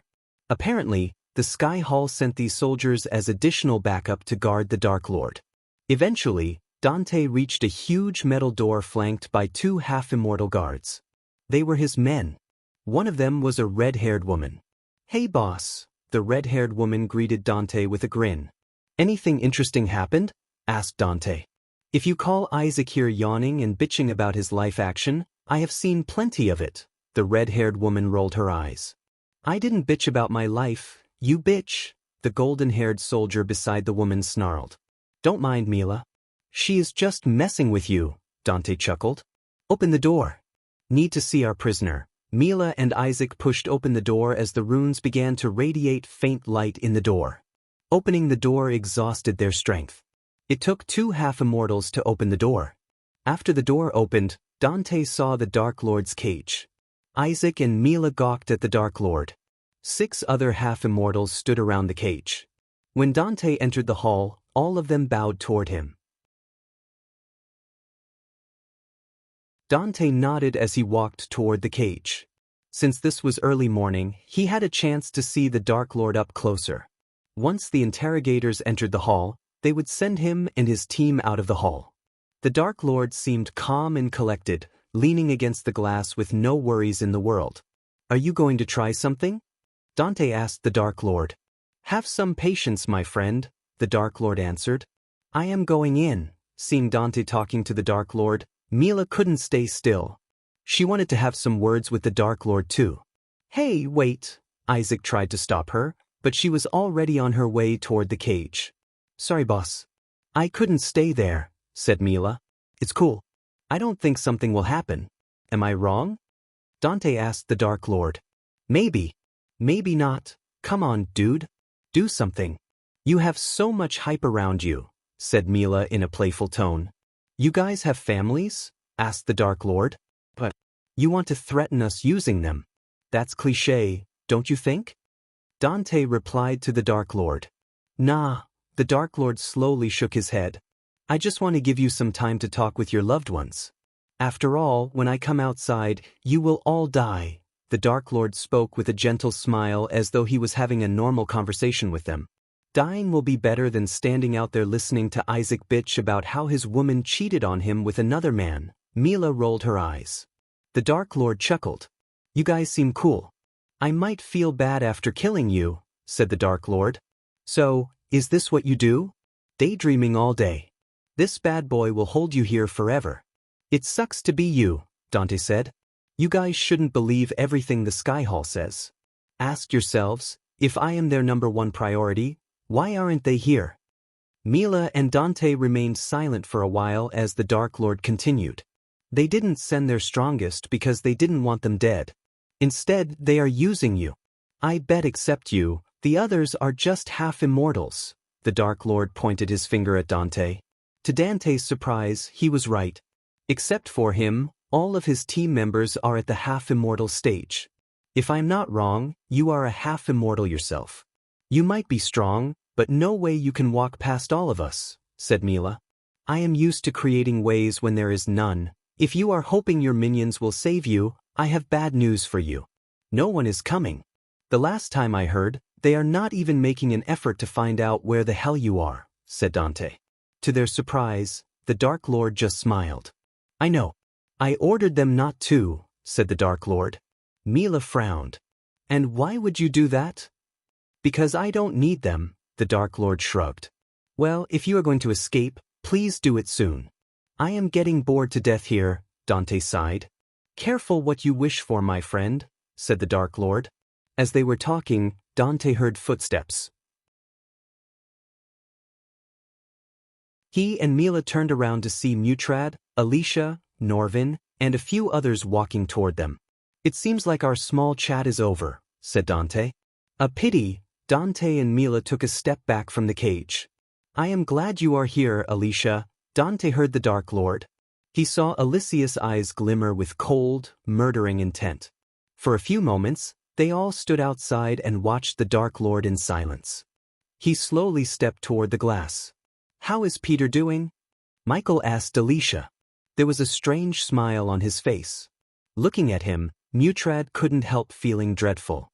Ah, don't be mad, Alicia. Peter would love to get out of his house. How long till he stepped outside? Michael rubbed his chin. Suddenly, the runes around and inside the cage flickered. What's happening? Mutrad panicked. Alicia frantically looked around as the cage containing ghosts trembled. Do you know what I like about the runes the most? It's so easy to hack them.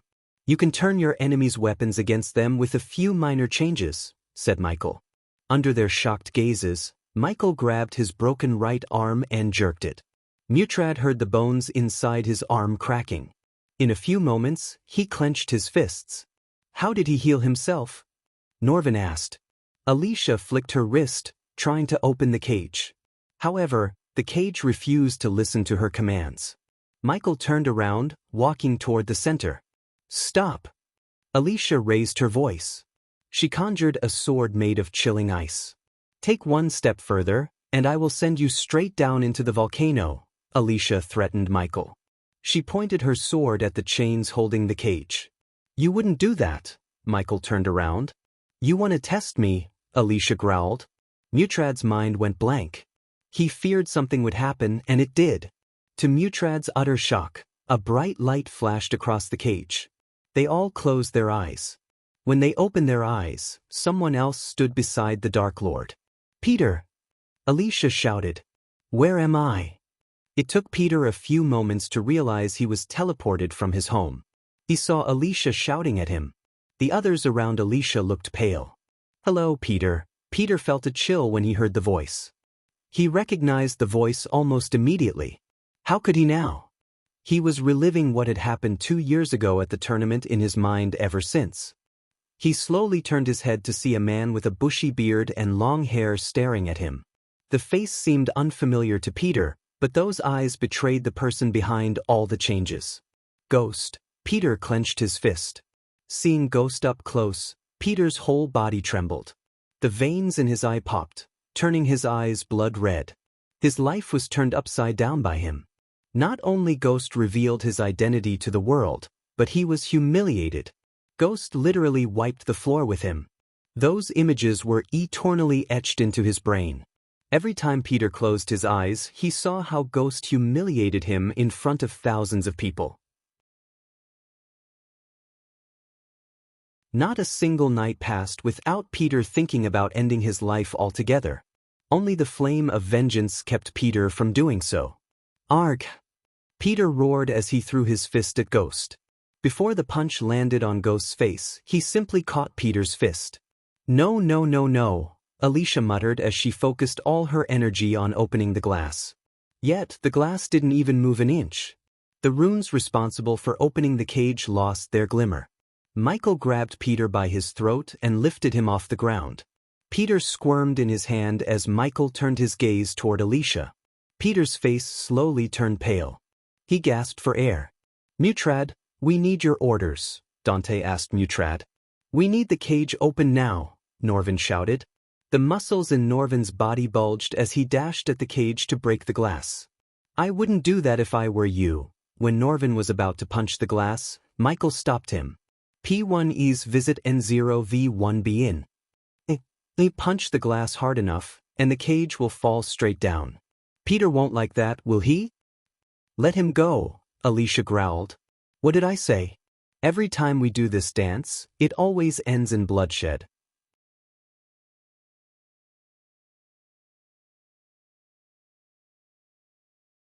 Chapter 772. System back online. A few hours before Dante and his team came to meet Michael, he was leaning against the glass and waiting for the system to come back online. "Come on. Come on. Come on." Michael could barely stand still. He wasn't only feeling excited but an uncontrollable rage to slaughter every single person in the castle. Over the past 3 weeks, they tortured him, asking about a portal to higher realms. Michael had no fucking idea where the portal is or how to open one. However, they were completely wrong either. With the system, he could open a portal if he needed one. But Michael doubted the current system level would be able to open portals to higher realms. After spending 2 years with the system, Michael had a pretty good idea about the system's capabilities. If it wasn't for the APD slowly healing his body, he would have been in a much worse state. He couldn't wait to see the look on Alicia's face when he'd pay her back for everything she did. He locked his gaze on the countdown timer in the corner of his sight. In 10 minutes, the system would be back online. With the system reaching level 8, he could finally buy ores and materials to forge new weapons and armor. He needed a pair of swords suitable for the Dark Lord. The 6 guards around the cage had no idea Michael was preparing to break out of the cage. Second by second, the countdown timer moved toward the 10-minute mark. Fortunately, Michael didn't keep anything important in his space ring. But still, Michael hated losing a couple of healing potions, a couple of millions of gold coins, and some spell scrolls. "Can't it go any faster?" Michael asked himself, looking at the timer. 10 minutes felt like an eternity to him. It had been a year since he interacted with the system. Situations like this made him miss the system the most. Granted, Michael still had some plans in his mind to escape the cage even without the system. But having the system made everything so much easier and more interesting. "The system will come online in 5 minutes. Michael smiled when he heard the system. He walked left and right in the cage. Soon, seconds turned minutes, and eventually, Michael heard a loud ringing in his head. His whole body felt an electric bolt running down his spine. He experienced acute pain in every fiber in his body. It felt like his very soul was screaming in pain. But soon, the pain and discomfort turned into a soul-soothing feeling. "The system upgrade is completed. Current system level 8, 0. The host can now have up to 50 subordinates. The host has received a legendary token to get free 5-star level specialization as a gift for upgrading the system. Finally, Michael almost shouted in excitement. He immediately accessed the system to take a look at his status window.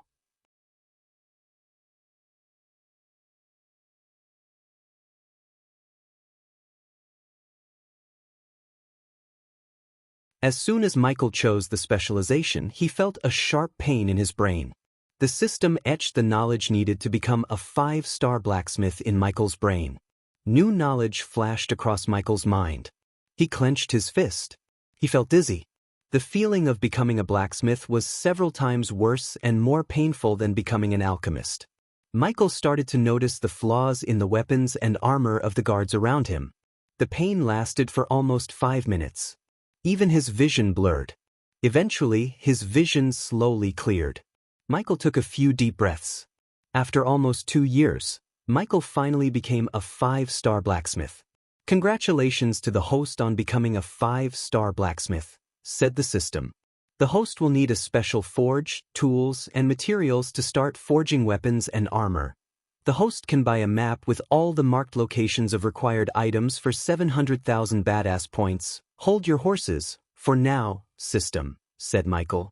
Until he could escape the fire realm, Michael did not want to spend any badass points. Who knew when he would need the points? A while later, Michael heard Gaia's voice. "Hey, Michael. Are you there?" "Go on, I am at the ice fair, looking at the Belafort mansion. How do you want me to do this? Silent and clean or loud and messy?" asked Gaia. "Silent and messy," said Michael. "After you are done, burn the mansion to the ground. Then it's a good thing I brought Nightmare with me," said Gaia.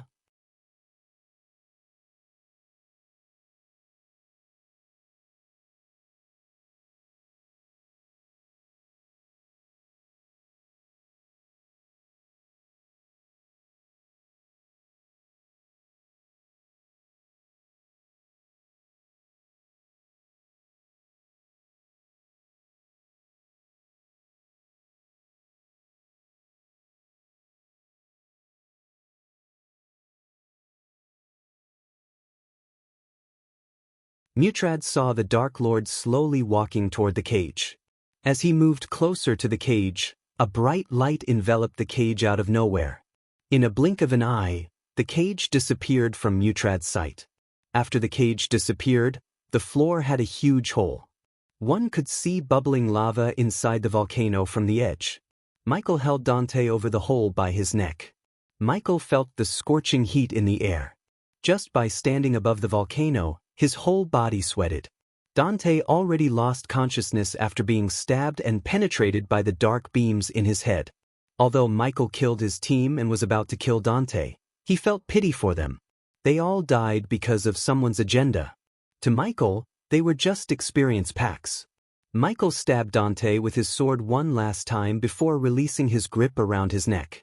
Dante fell through the hole and flew straight toward the volcano. After wiping out Dante's team, Michael turned around. He saw Mutrad crawling back in fear. Mutrad shivered as the Dark Lord slowly walked toward him. Mutrad saw no way of escaping from the Dark Lord. "And what should I do with you?" Michael asked in a devilish tone.